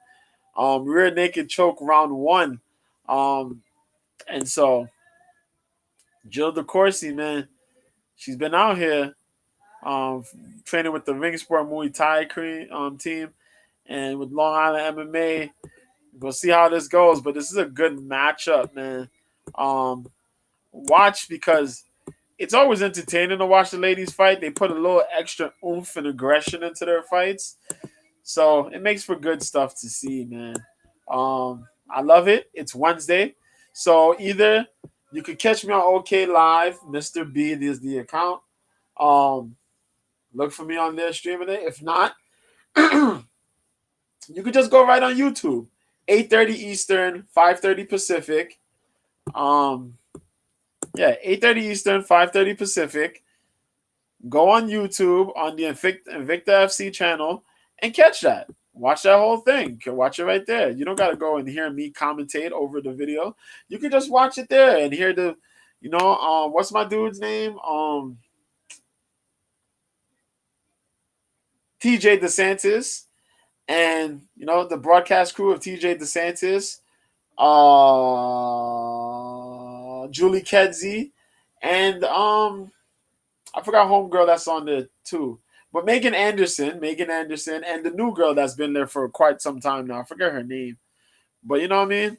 Watch the ladies, do their commentary stuff. Awesome stuff. Catch it. Have fun watching it, man, because it's always great. It's always great. Um, along with that, we have Friday. Friday, not Saturday. Ted was talking to me earlier. Ted was like Saturday, right? I'm like, no, not Saturday, Friday. Are you crazy? Can you imagine if they would put one on Saturday, knowing that the UFC had a pay-per-view? Yo, that would be madness. That would be utter madness.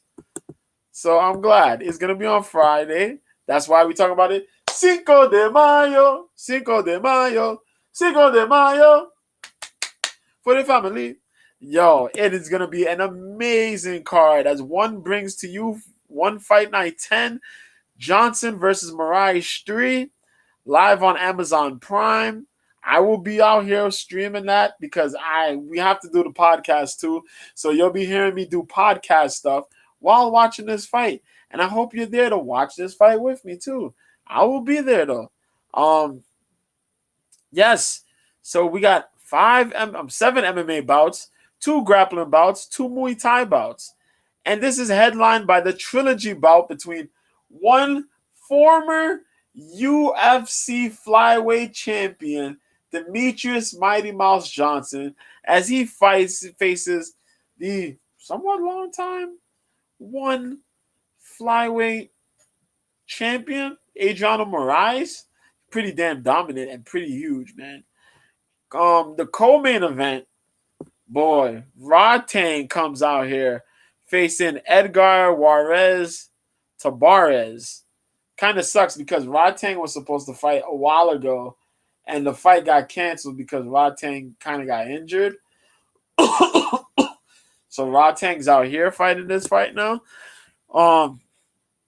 But it is what it is. Things happen. We were supposed to get a big fight between Rod Tang and I forgot who it was.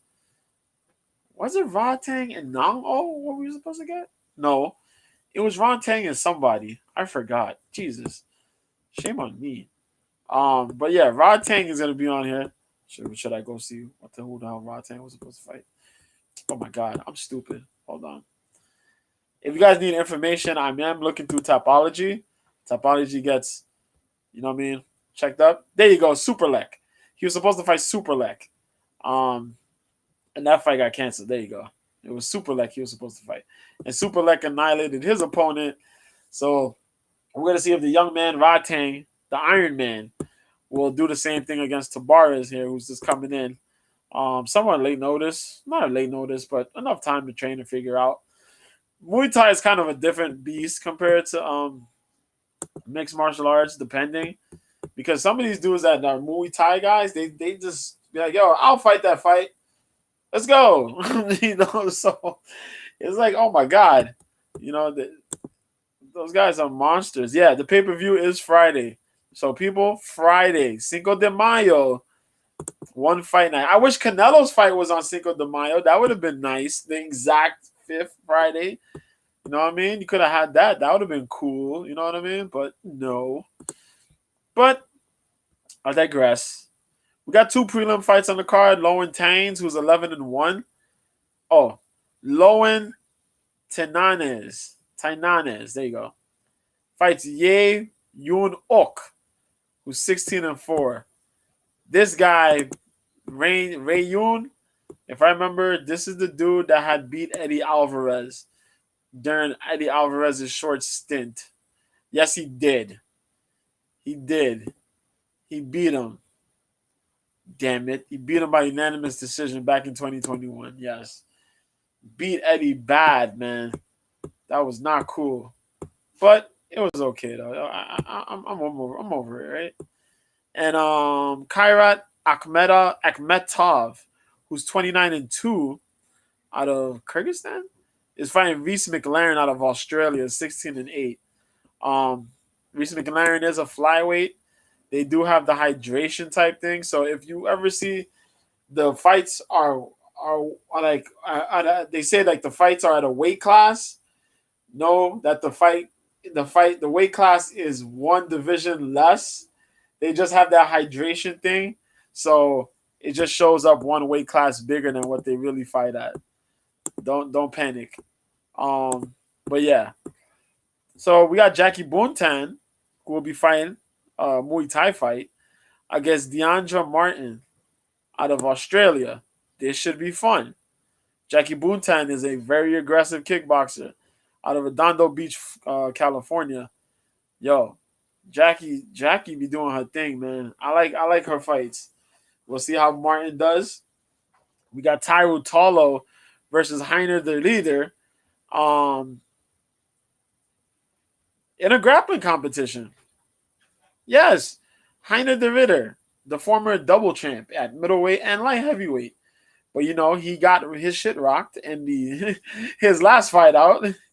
He got his shit totally obliterated by Anatoly Malikin. Was that yeah? Anatoly? Yeah, it was Anatoly that totally obliterated his face. Yeah, Anatoly did him dirty.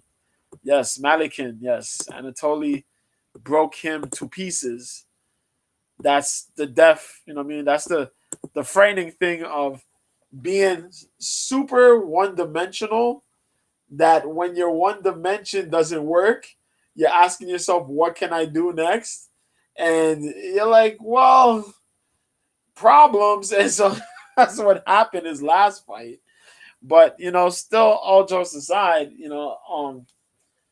it's a joke, but somewhat that's the reality, man. He's taking this grappling test against Rai Rotolo, one half of the Rotolo brothers, who have been submission savants for quite some time, man. And yeah. So Ty is I think, what is he? Is Ty the older brother? I'd be forgetting. I'd be forgetting. I think Ty is the is Ty. I think Ty is the slightly older brother, the young. I'd be forgetting which is which. But Rotolo is a dangerous young grappler. I will tell you that. He's picked up a lot of awards and whatnot, a lot of tournament competitions, medals and whatnot. Him and his brother are both savages. They're nonstop attack guys, nonstop with the grappling, chaining the grappling, transitioning positions, and just look to attack. When they get submissions, they are relentless in their submissions, but they can chain their submissions as well. It is so nightmarish. But we'll see how Rainer the Ritter does, because his jiu-jitsu game is pretty damn good too, but I don't know if he has the speed to, to face off with a guy like Ty, man. But we'll watch and find out. We got Ongla and Song in here as well, fighting Wrong Fan. This is gonna be a really cool bout. Yeah, this is gonna be a really, really cool bout. It's gonna be a middleweight bout. Ongla Song was a former double champ as well. He having both his titles taken by the guy who's gonna have the grappling bout, Rainer the Ritter. He's fighting Wrong Fan. This is just gonna be a straight up barn burner. Just straight up, let's sit, let's not blink, and we'll see who comes out of here standing. That's what it is, man. Online Song, real big hero in Malaysia. That crowd loves him. One loves him. He's a representative. For some time, he's been a representative of South Florida. When he was there with Black Zillions, 365 Hard Knocks, Sanford MMA. Now it's Killcliff. He's been with those guys since all the name changes. And Wrong Fan representing China. Big dude, has wrestling defense. We'll see how it works, man. But I'm expecting heat from these two. Which leads us to our next fight. Ahmed Mujtaba. Yes, is that right? 10-2. This is going to be this is a welterweight fight. I think this is a welterweight fight. There's no way. Or this is a 155 fight.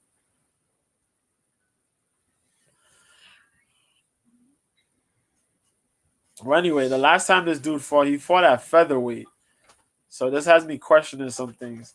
So I think this is going to be a This is a 155-pound fight, but this is actually a 170-pound fight because I don't think Sage Northcutt could even cut to 155. That's probably physically impossible because Sage Northcutt. Look at Sage Northcutt. How much body fat you think that kid even has on him to say, yo, I could cut to 155? But anyway, Mujtaba represents American Kickboxing Academy, aka, and Astra Fight Team, which Astra Fight Team has been a pretty good gym, low key. Um, but yeah, he's currently riding two. He's on a 2-fight win streak. He got 3 wins by KOTKO, 5 wins by submission, 1 win by decision. But he also has 1 win by DQ. He's only been submitted twice.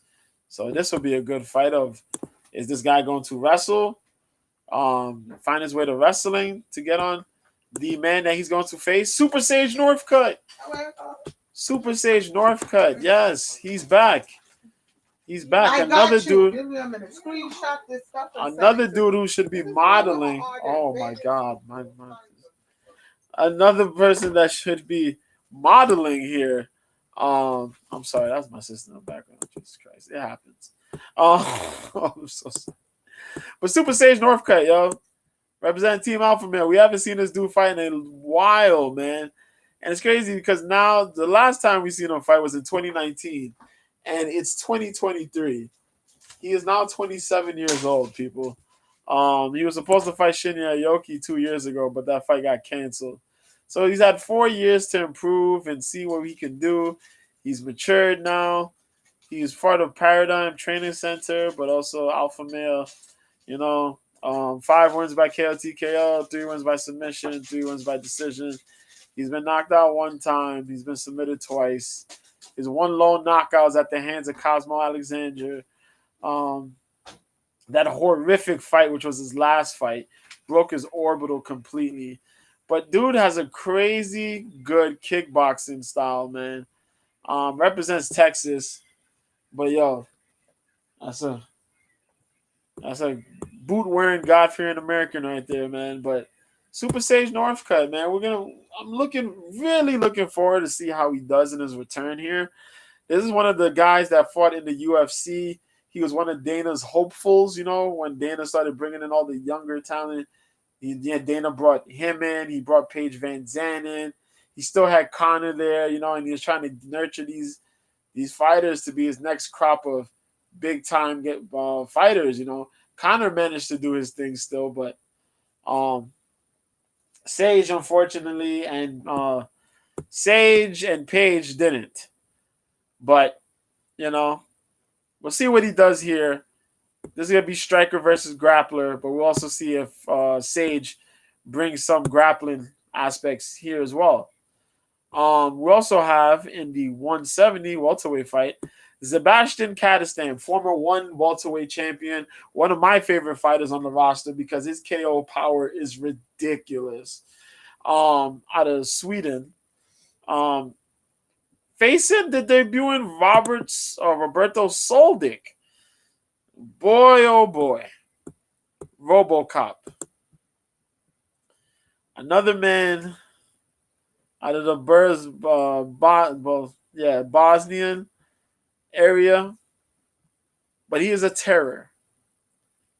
This man is a judo practitioner. He has nasty boxing. Bless you. 17 wins by KO or TKO. 1 win by submission. 2 by decision. He's only been stopped once. He has 2 losses by decision. This man was on a nasty run in KSW. Picking up the title there, the middleweight title, if I remember. No, the welterweight title. And he had another title as well. I'm forgetting what was the other title. But I think he probably was a 2 division in that KSW. But one of their fearsome champions yet. And he dogged Drico Duplessis. Drico's talking about he's this and that. He dogged Drico's Duplessis in that run.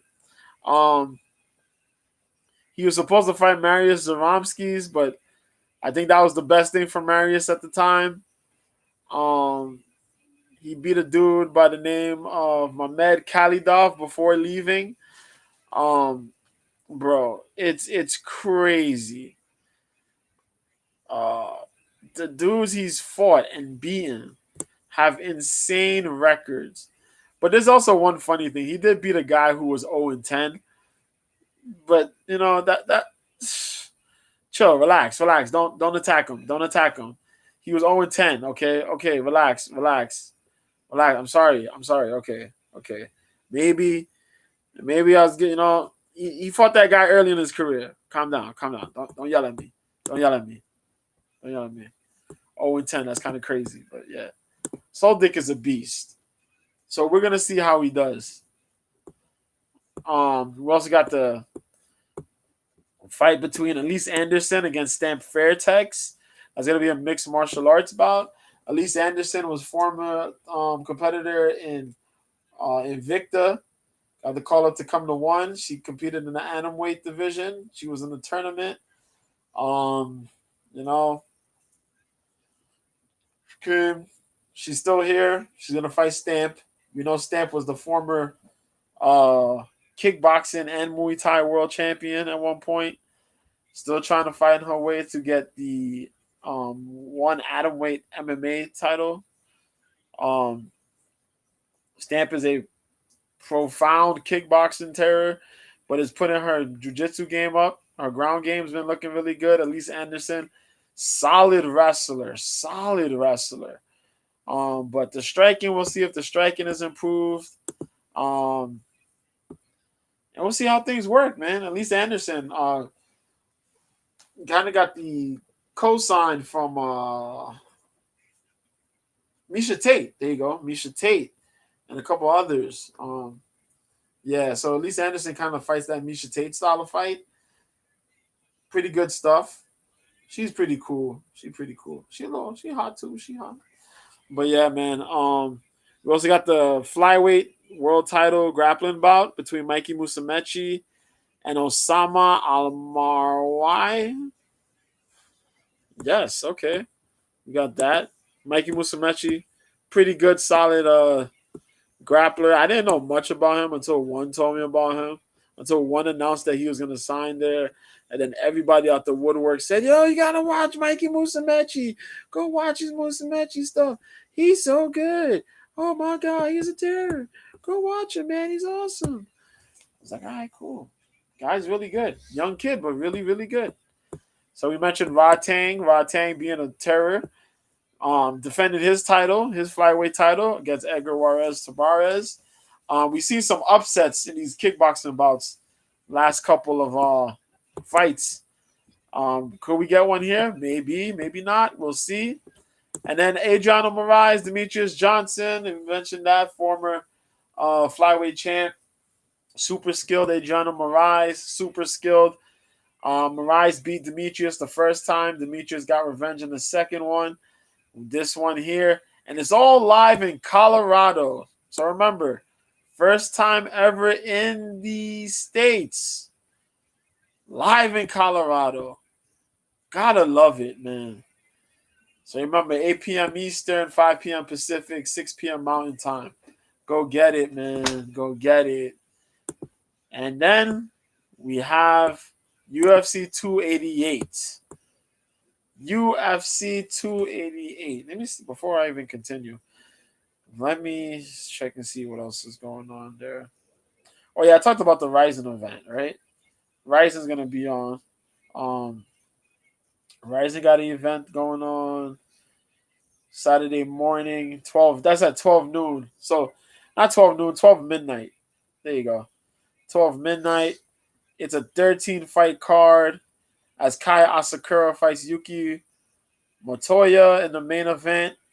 Naoki Inoue fighting Juan Archuleta. What? Former title holder Juan Archuleta is fighting Naoki Inoue. Ooh, bantamweight by Spike Carlisle, Roberto De Souza. Yo, that's what I'm saying, man. Bellator, man. Bellator sharing their fighters. There's a rumor going around talking about PFL's trying to buy Bellator. Oh, I don't know if that's gonna happen. We got some craziness going on. I'm still trying to find out more info on that, but there is a word on the street that PFL is looking to buy Bellator, and if that's the case, then you got three MMA type promotions under one banner. You got under the ESPN banner then, because you got UFC, you got PFL, you have Bellator in there. The Bellator talent with the PFL talent would be crazy. And actually, you got actually have enough events to have a tournament to actually have fighters work their way into the tournament and then have this happen. Yeah, that's crazy. But yeah, man, we got that happening. It's by Carlisle. John Dodson. What? Dodson's gonna be fighting on this card versus Tatsuki Sawamoto. Oh shoot. Yuka Sasaki, who fought for the UFC at one point, he's fighting Boyd Allen. Oh, cool, man. Takuya Yamamoto's fighting Takeji Yokoyama. There you go. Gotta put respect on these names, man. Can't be out here messing up people's names. I look amateurish. Can't have that. Also, boxing. Boxing's out here. Canelo Alvarez fights live in Mexico, people. Mexico, man. As he faces, Canelo Alvarez has a 58-2-2 record. That's bonkers. He's fighting the 32-5 John Ryder, man, out of England. I'm really impressed. This is a good fight for Canelo. Especially coming back from the loss against Bivol. Was it Bivol? Yeah, against Dimitri Bivol.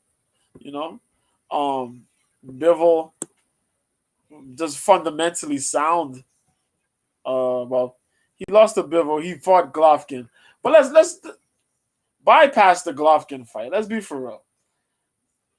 I mean, Golovkin is good, but it wasn't gonna get nothing crazy out of Golovkin. You know what I mean? They waited a little too long to have that trilogy bout. I feel so, and yeah, they waited too long to have the to have it. They really waited too long, man.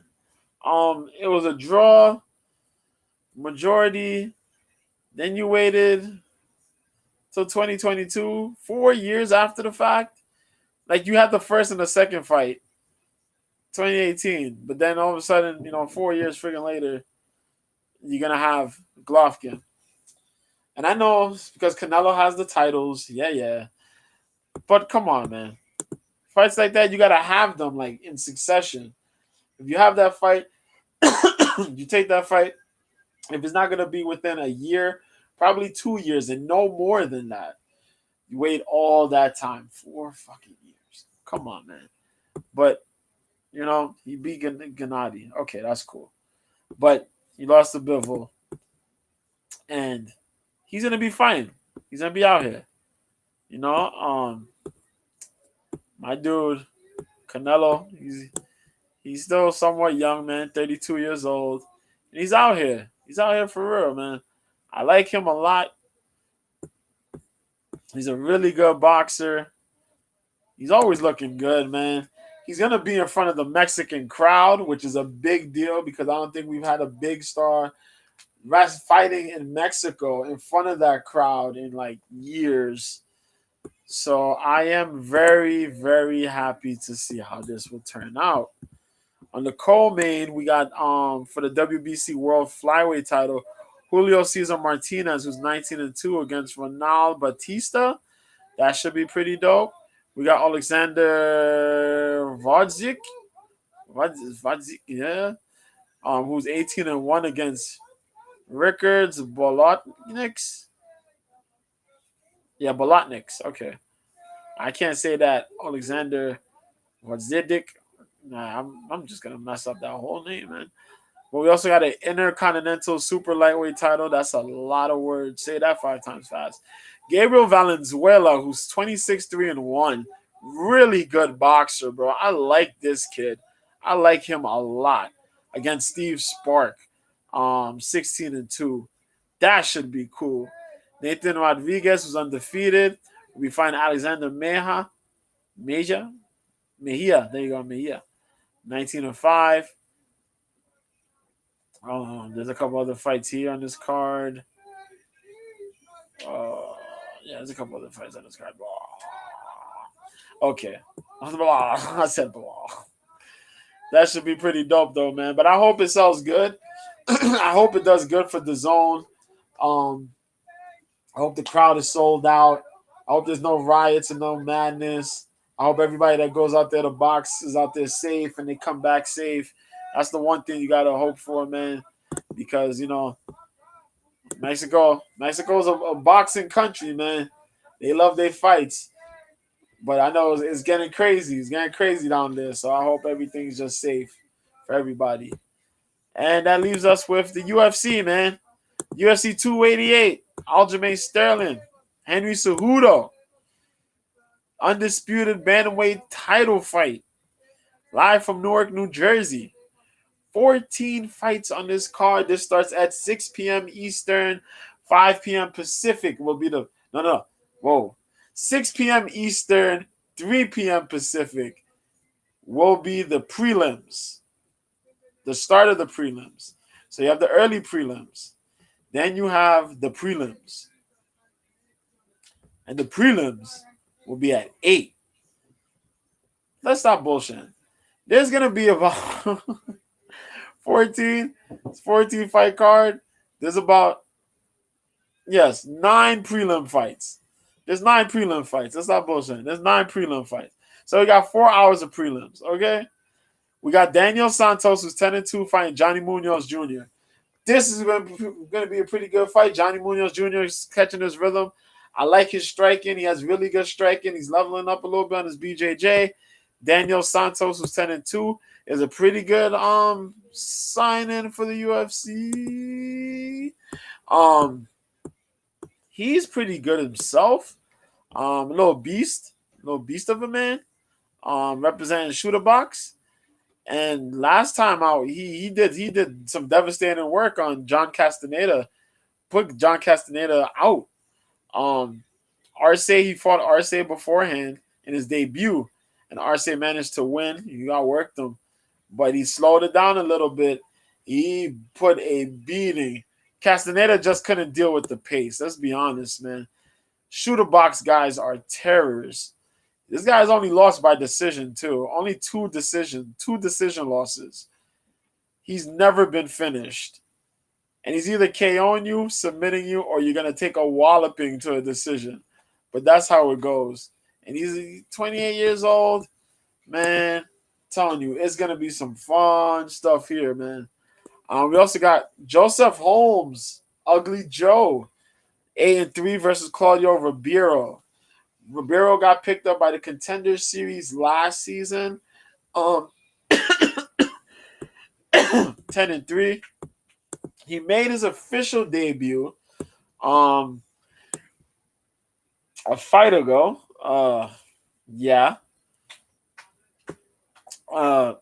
Early this year, January, he fought Abdul Razak Al Hassan. Now, that fight was kind of crazy because Ribeiro was trying to knock his head off.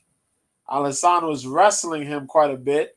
And then the second round came and Abdul Razak Al Hassan said, "Screw you." Now they're putting him against Ugly Man Joe. And I think they're going to try, this is going to be a better showcase because Holmes has looked good.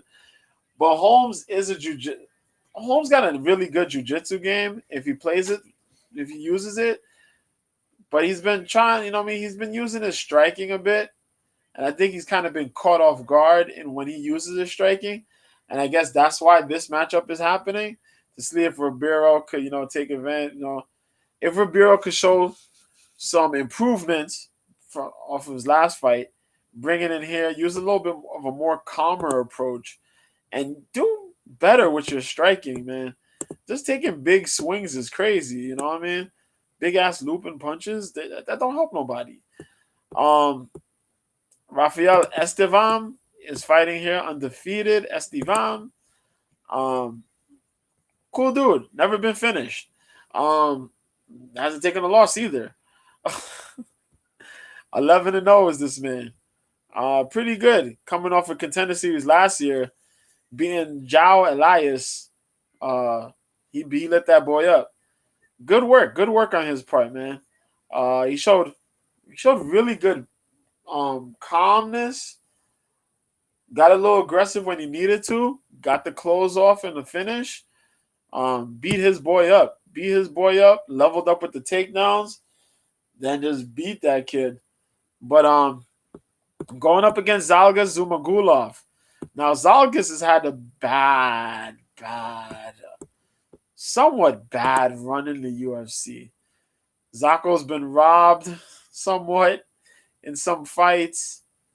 Zhalgas has picked up some wins, but boy, man, these losses are racking up.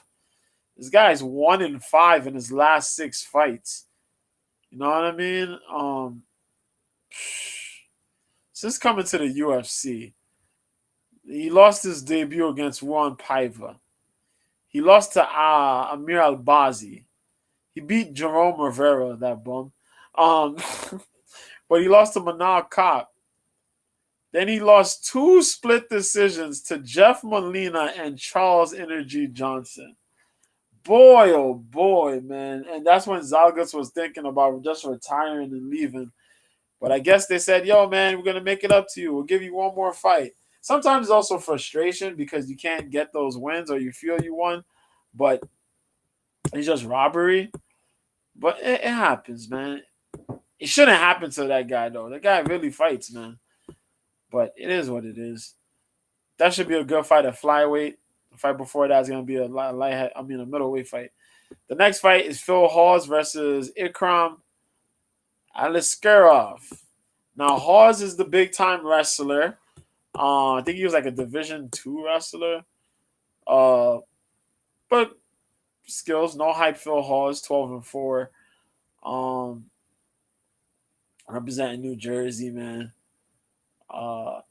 Yeah. He was born in Iowa, but he fights out of New Jersey. Representing Killcliff. That explains a lot. Well, his striking has improved greatly. Got 8 wins by KO, TKO, 2 by submission, 2 by decision. He has been stopped 4 times. 3 by KO, TKO, 1 by submission.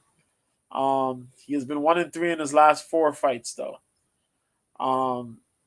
He was racking off some good wins during his debut. Back in the Contender Series of 2020, he beat Bistayev. He stopped that guy in the first round. I remember that. Jacob Malkoun, he knocked out in 18 seconds. That was crazy. Nasruddin Imavov, he got in that crazy grappling type situation. Kyle Dawkins he beat. But he lost to Chris Curtis. The left hook knocked him out. He beat Deron Wynn. Oh, man, Deron Wynn, that's another situation. I wish Deron Wynn could cut to, like, welterweight, but we'll see. Because he's a really good wrestler, but he just seems undersized for the division. But we'll see, man. And then he got stopped by Roman Dolidze. And that Dolidze fight was crazy because Phil was winning with the wrestling, and then Dolidze just landed on him and put that man in Sleepyville, a.k.a. the Shadow Realm. But his opponent is nothing to frown upon. But, you know, when we see debuts, we always ask ourselves, is the guy legit or is he not? You come into the UFC, you know, you have to learn a lot about you. And this Ikram Aliskerov dude is 13-1, currently riding a 5-fight win streak, who's 30 years old. More info on these fights will come on Friday during Cope's Corner. As I said, Cope's Corner, 9 p.m. Eastern, 6 p.m. Pacific.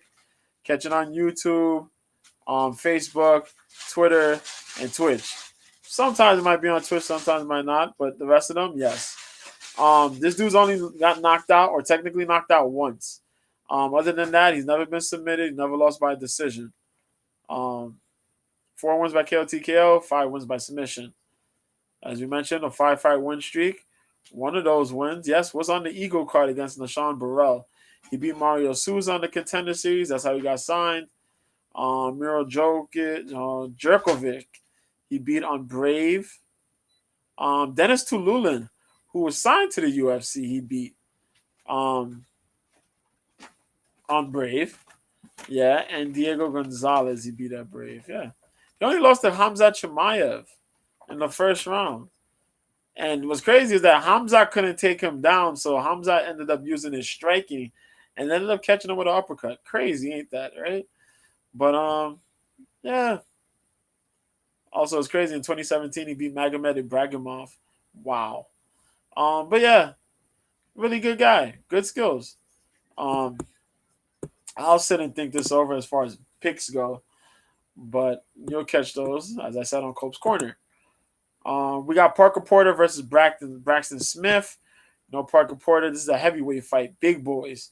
Parker Porter, he's looked somewhat okay, man. I know not everybody's a fan of heavyweight fights because heavyweight fights go one of two ways. Either somebody's going to get knocked out horrifically or it's going to go to a long, drawn-out decision. And, yeah. So, Parker Porter, man, since being in the UFC, has gone 3-3. In his debut, he lost to Chris Daukaus. He got finished in the first round. But he beat Josh Parisian, Chase Sherman, and Alan Bordeaux in a row by unanimous decision. But he fought Jalton Almeida.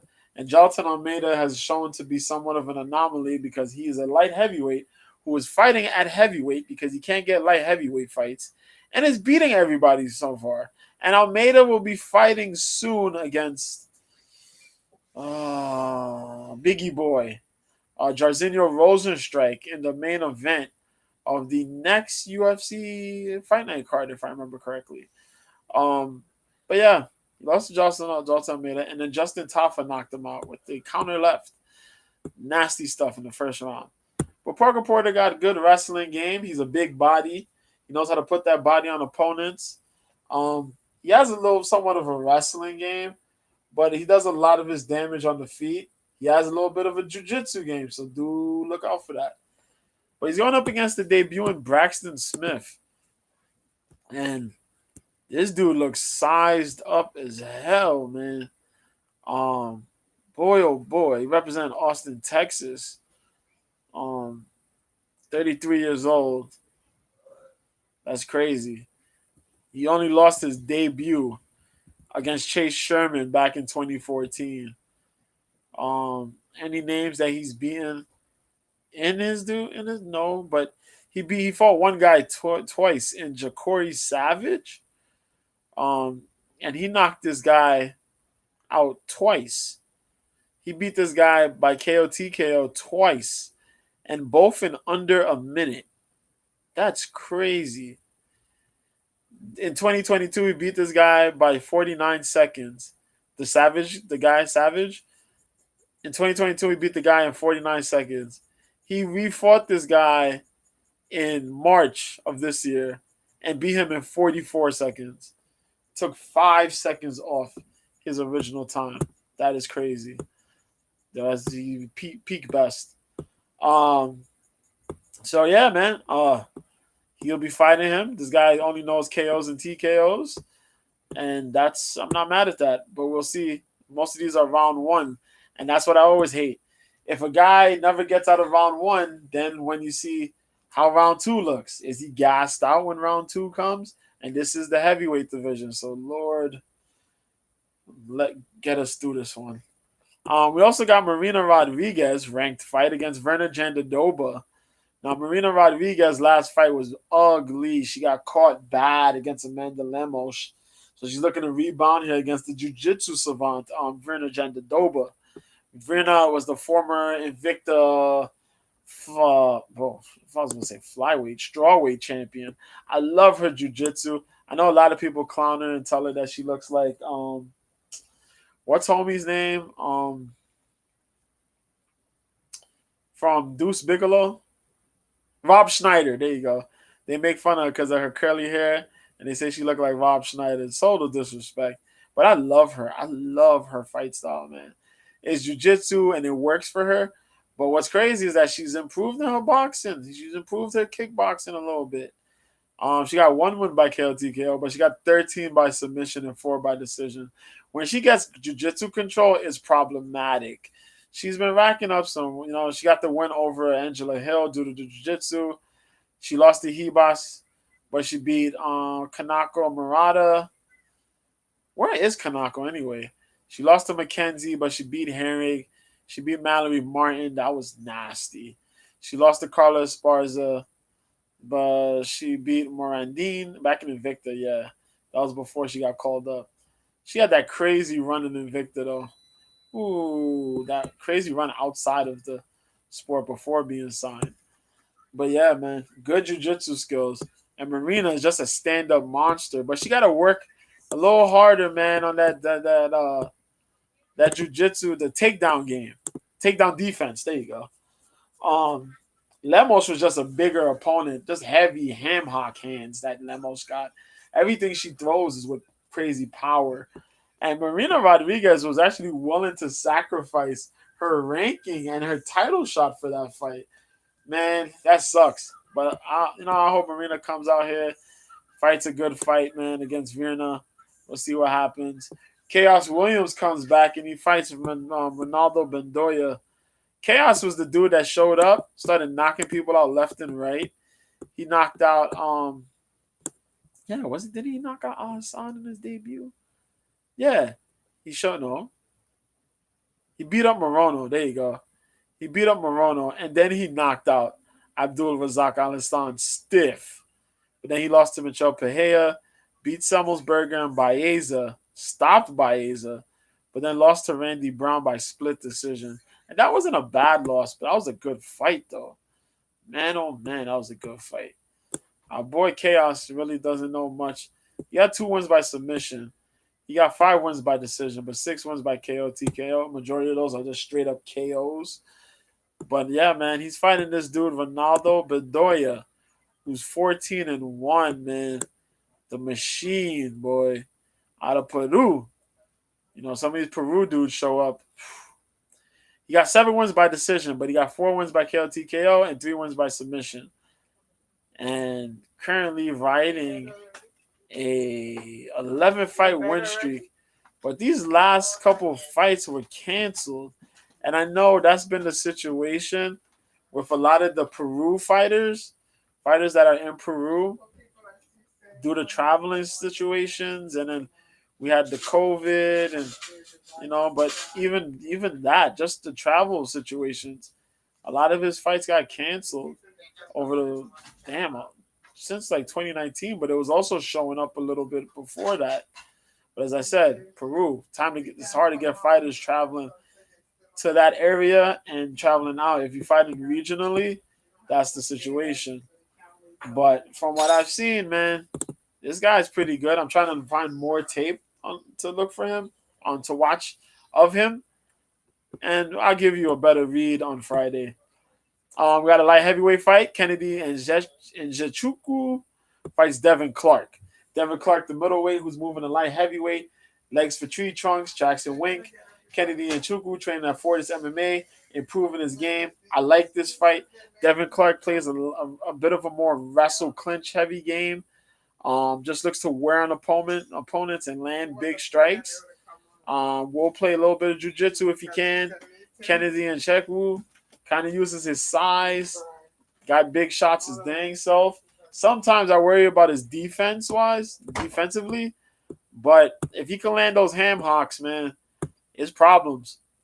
That should be a fun fight.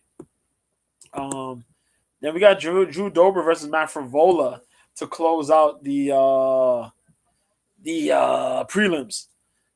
Drew Dober 26-11, Matt Frivola, who's 10-3-1. Frivola representing out here, New York. Drew Dober, man. Drew Dober representing Colorado out there, if I remember correctly. This is another dude who should be a model, but he's out here fighting. He's fighting the fights that we like to watch. Young man of 34 years old, currently riding a 3-fight win streak. Man, oh man, this guy only got not stopped by strikes one time and submitted 4 times with 6 losses by decision. But he's not KO'd. He stopped 10 people by KO, TKO, submitted 9 people, and won 7 decisions. And his 3-fight win streak is looking better and better now. He stopped Terrence McKinney. First guy to stop Terrence McKinney, man, with strikes. Stopped him. Rafael Alves, he stopped him. Bobby Green, he stopped him. He's looking good, man. We also got to remember, he's had some wins and losses, but he broke Alexander Hernandez as well. He stopped Nasrat Haqparast, which was looking damn near difficult to do. And just think about that. Nasrat's only had 2 losses, and one of those was by knockout. A lot of his fights have been really good, man. He got that kill or be killed attitude. Yeah. And Frivola, the steamroller, that man knocked out Ottman Azaitar. And I thought Ottman wasn't going to ever get stopped in the striking realm. And Ottman got blown out the water, man. Golly. Just got killed by the hooks. But he also had that crazy fight where he knocked out Genaro Valdez. He dropped Valdez like 4 or 5 times. That was nuts. We also got the return of Chrome Gracie. Rickson Gracie's son. 5-1 versus Charles Jourdain. Air Jourdain. 13-6-1. Jourdain's kind of had it a little rough somewhat the last couple fights. Jourdain was cool. Jourdain's claim to fame was that he knocked out Doo Ho Choi a while back. Yeah. Because he was out here, the second fight he knocked out Doo Ho Choi and he was the guy. But then he lost to Philly. He had a couple of fights canceled. He beat Rojo. He beat Arosa. But then he lost to Andre Ewell. He lost to Lonzo Venata. But then he beat Shane Burgos by majority decision. No. He won against Lando. Yeah, he beat Ewell. He beat Lando Venata, but he lost to Shane Burgos. And then Nathaniel Wood, who was a bantamweight, moved up the division and just pieced this man up soundly. Soundly unanimous decision win. So we'll see how he does against the returning Chrome Gracie. Y'all remember Chrome Gracie's epic fight? Even though he took a shellacking from Cub Swanson, that man refused to get dropped, continued on, took so much shots, man. Oh, my God. But refused to take jiu-jitsu. He just wanted to feel the adrenaline, man. What an adrenaline rush. Getting lit up like that by Cub Swanson, man, but no quit. Big props, man. But I want to see how much he's improved since then. That fight was that, like two years ago? That was like about a 2-year ago fight or more. Yeah. Somewhat more. I'm feeling a little bit more. A little bit more. Yeah. Not even. That's a 4-year fight. About 4 years. 3 years and some change. Nearly 4 years. That was back in 2019. Damn, was it that long ago? Shit. But yeah, long-time jiu-jitsu practitioner. As I just mentioned Rickson Gracie's son, the evil Rickson. There was talk that they criticized the hell out of Crone because Crone did not use jiu-jitsu. Hopefully he uses jiu-jitsu. Then that was the opener for the main card. Then we got Movsar Evloev versus Bryce Mitchell. Shaking and rumblings in the damn featherweight division, okay? Bryce Mitchell just got dogged by Ilya Topuria. Said that he wanted to retire and he's back. And he was supposed to be fighting Jonathan Pierce. Jonathan Pierce, that wrestling dude who just got a crazy gas tank and a chin. But instead, they replaced him with Movsar Evloev. This does not make your situation easy. This makes your situation entirely rough. Movsar Evloev's out here looking like Russian. The Russian. I'm stupid. My comparison, the dude is Russian. Freaking, I was gonna say Fedor. Fedor is Russian, so I was gonna say he looking like Russian. Russian what? Russian Fedor? Fedor's Russian, stupid. Like, yo, what's wrong with me? But yeah, he's going up against Movsar Evloev, who's undefeated right now, man.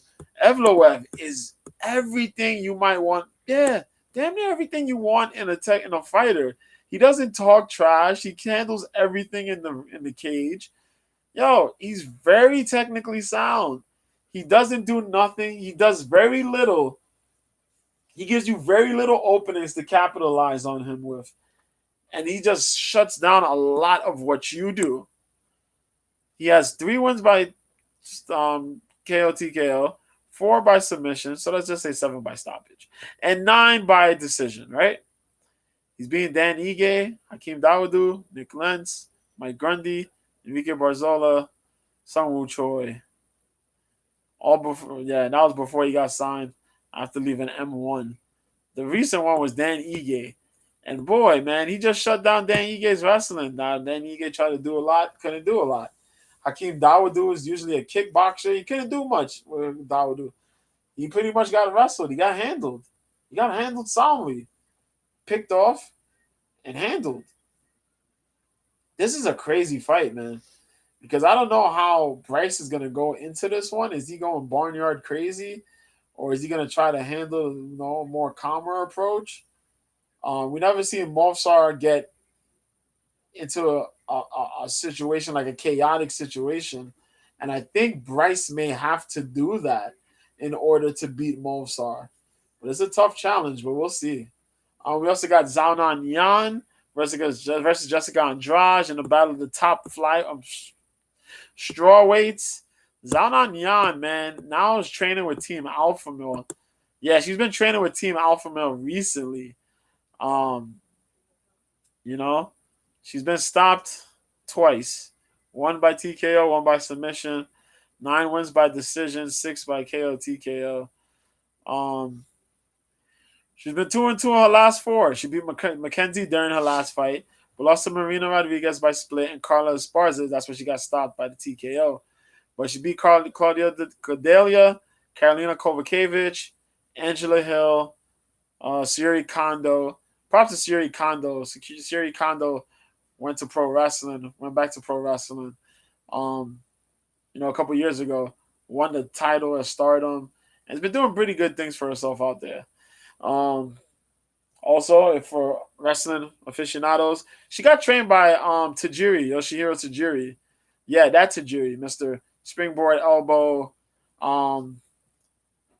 What is it? The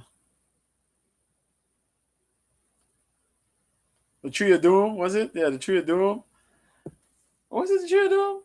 Where, hang you upside down, hits the basement dropkick? Yeah, that joint. Viviane Pereira, she beat Kaylin Curran. All these chicks she beat during her run in the UFC so far. But yeah, she's improved. She's learning the wrestling game. She's learning the wrestling, and she's getting takedown defense training, which is pretty good. Because she could bang. She could bang. She puts the output out there. The output looks pretty solid. She has decent level cardio to deal with it. And I like what her game is gonna mature into, But Jessica Andrade, big-handed, super-handed fighter, man. You want to talk about big power, bro? Oh man, Jessica Andrade brings that and then some. She has big power. She gotta get a little bit better technique though, because a lot of things that she gets out of is just based on power. So like you clinch her, she's pushing you off based on power.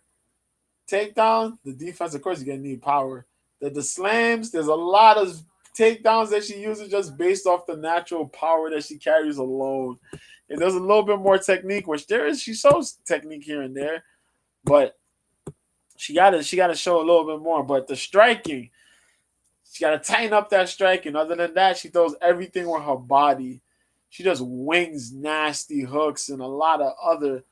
Man, that shit gets crazy. That shit get crazy. But, she's been flowing between flyweight and strawweight. and it's been a hit or miss somewhat these last couple of fights, man. Um, she was on a 3-fight win streak, but she lost to Erin Blanchfield her last fight out. She did good. Blanchfield came in, took full advantage, got a submission win in the second round. She beat Lauren Murphy with over 200 strikes. Landed. She beat Lemos, standing arm triangle, and Cynthia Calvillo during that 3-fight round win streak before she met Blanchfield. We'll see how that works. The co-main event, oh man, this is a fight, but it sucks because Bilal Muhammad versus Gilbert Burns is the fight. 22-3, Bilal Muhammad. 22-5, Gilbert Burns. Yo, keep it 100, man. This is crazy. Um, let me run this real quick. Gilbert Burns is number 5. Bilal Muhammad is number 4 in this division. Let that sit in for a little bit. Okay. Now listen. Gilbert Burns just fought 3 weeks ago. He fought 3 weeks ago against Jorge Masvidal. Bilal Muhammad is going to be fighting during Ramadan. They're in the midst of Ramadan, if I remember correctly. This is bonkers. This is bonkers. This is crazy. This is crazy. Gilbert Burns has gotten himself pretty decent. You know what I mean? He's fought a list of who's who.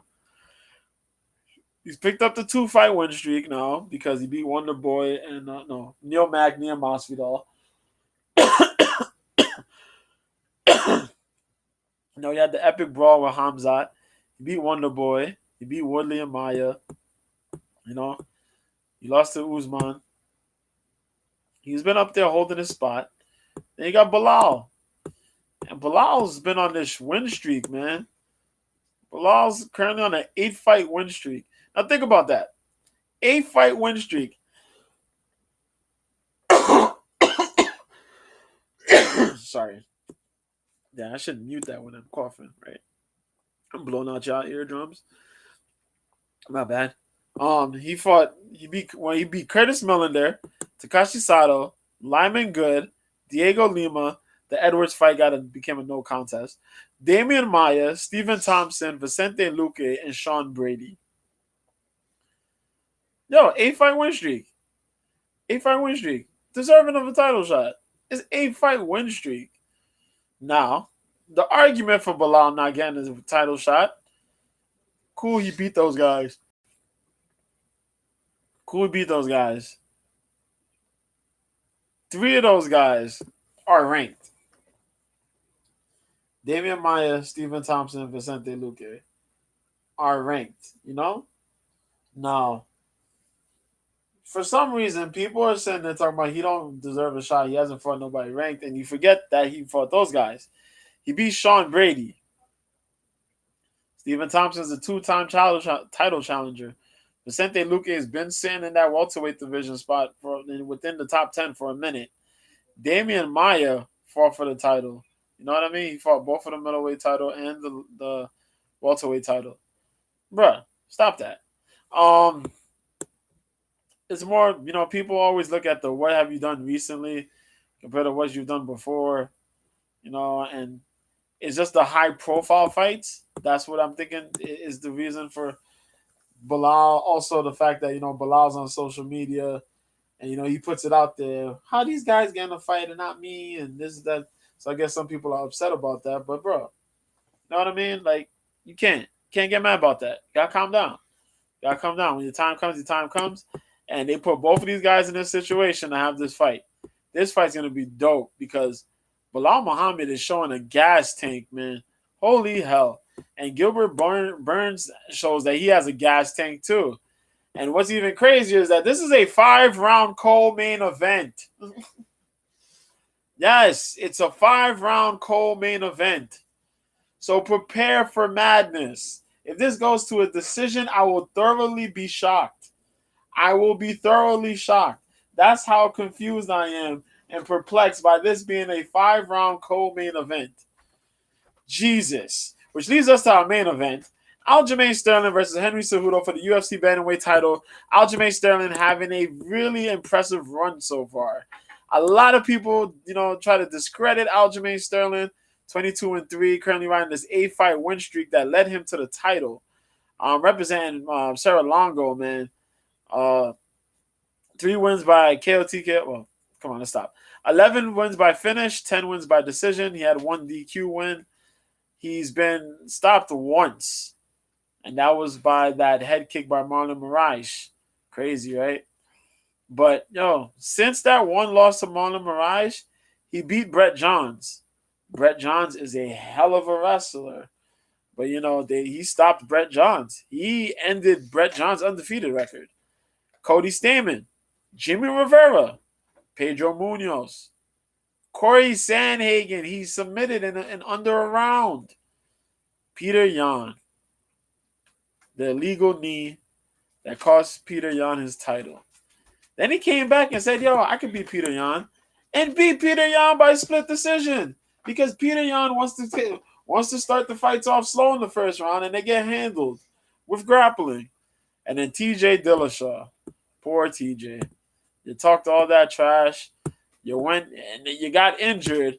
And then you could have easily just said, nah, bro, I can't do it. TJ Dillashaw, man, what the hell is wrong with you, bro?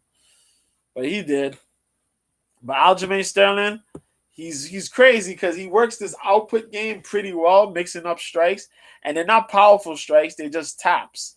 They're pretty much taps, but they count. He makes it count because he throws just enough power to make it count as a really, real level strike. And he makes sure that he lands. So it counts as a significant strike. That's how he plays his game until he initiates his grappling. On the other side, we got Henry Cejudo. Now, Henry Cejudo, and when Aljamain Sterling applies his grappling, it's pretty damn good. He gets a lot of good control. But it's the amount of takedowns he goes for, which is kind of crazy, too. Now we got the messenger, Triple C, a.k.a. Triple Cringe. But the man is good, Henry Cejudo.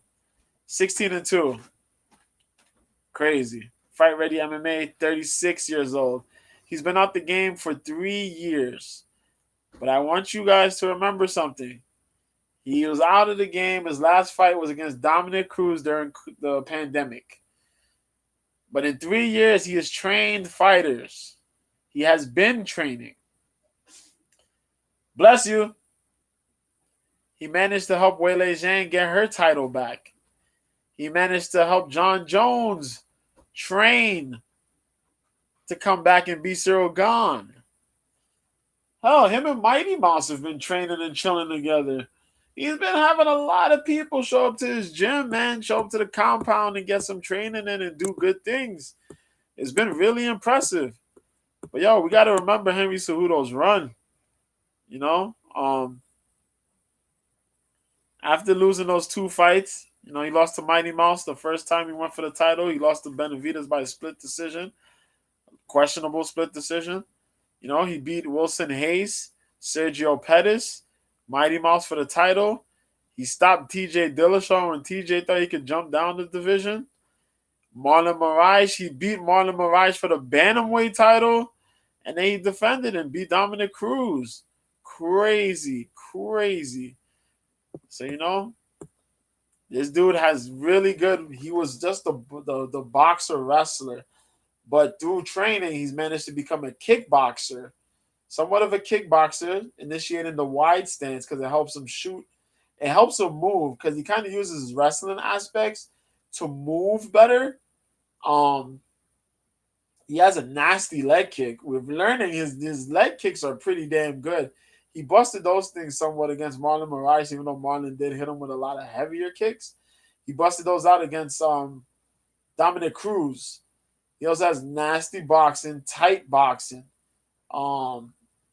crazy good punches. That wrestling, chain wrestling of his will be very, very, very necessary in this fight.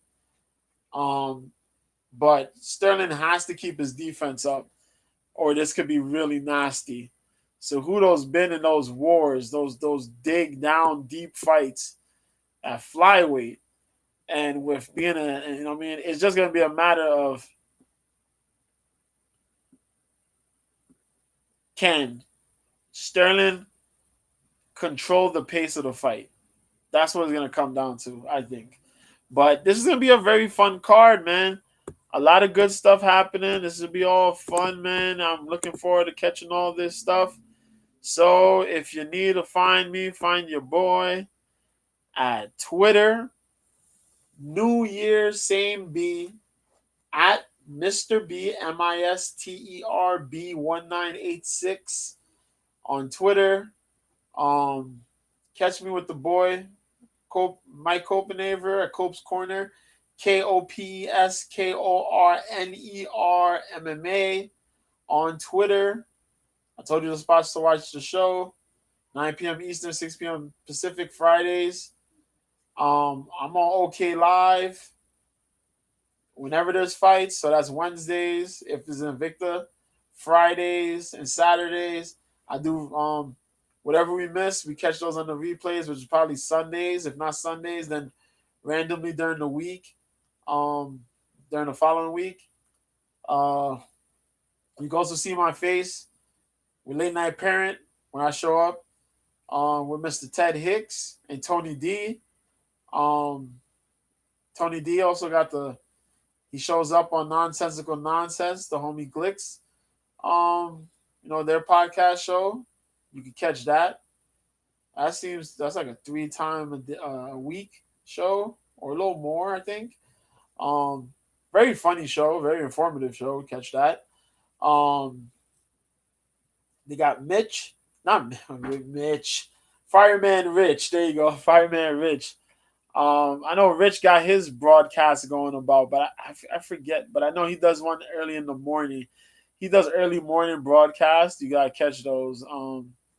When they do the Belt Kings or they do the Sunday Belt Kings show. Tony D and Glick. He's usually on there, so catch that. Catch the homie TJ, man. My dude TJ, the Prodigy, man. He does a wrestling show. I'm sometimes on it, but we talk wrestling, and he does a lot of other random stuff. And good dude, man. Good dude. He talks wrestling. He's very passionate about wrestling, the current climate of wrestling. So, if shit sucks, he's gonna let you know it sucks. But yeah, man. Yeah. So catch those folks. There's a couple other people that are on my timeline on Twitter. They got some really good shows. If you want to listen to some MMA podcast stuff, I'm doing MMA by Milliken. He got his joint. My dude Combat Sports with Rhino. He got his joint on Spotify and Anchor, the Friendly Sparring podcast with the homie Juice. Catch those. There's some good stuff, funny stuff, man. But they always take questions and all that. Good guys, good people, good folks. There's a couple other ones out there. I'll plug those in as I keep doing this stuff. But that's it, man. I'm out of here. It's your boy, Mr. B. I'm going to be gone. I will come on with another one of these probably.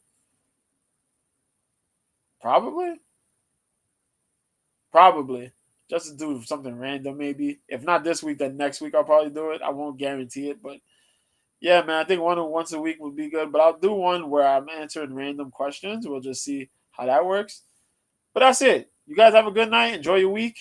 We'll try to catch these fights. Remember, early weigh-ins. Weigh-ins are going to be on Friday morning, I think, probably by 11 or 12 o'clock. Yeah, either 12 noon or 1 or 11 o'clock. The weigh-in should start. The weigh-in show, the UFC weigh-in show, you should catch that. Fun stuff. Laura Sanko's on it. Everybody loves Laura Sanko. But yeah, catch that. DC, Hellwig, Hellig, and the rest of those guys, man. Funny stuff. But catch it. Yeah. See how the weigh-ins go and all that cool stuff. But that's it. I'm gone. I'm out of here. You guys have a good night. Enjoy the rest of your week. Till we meet again. Peace.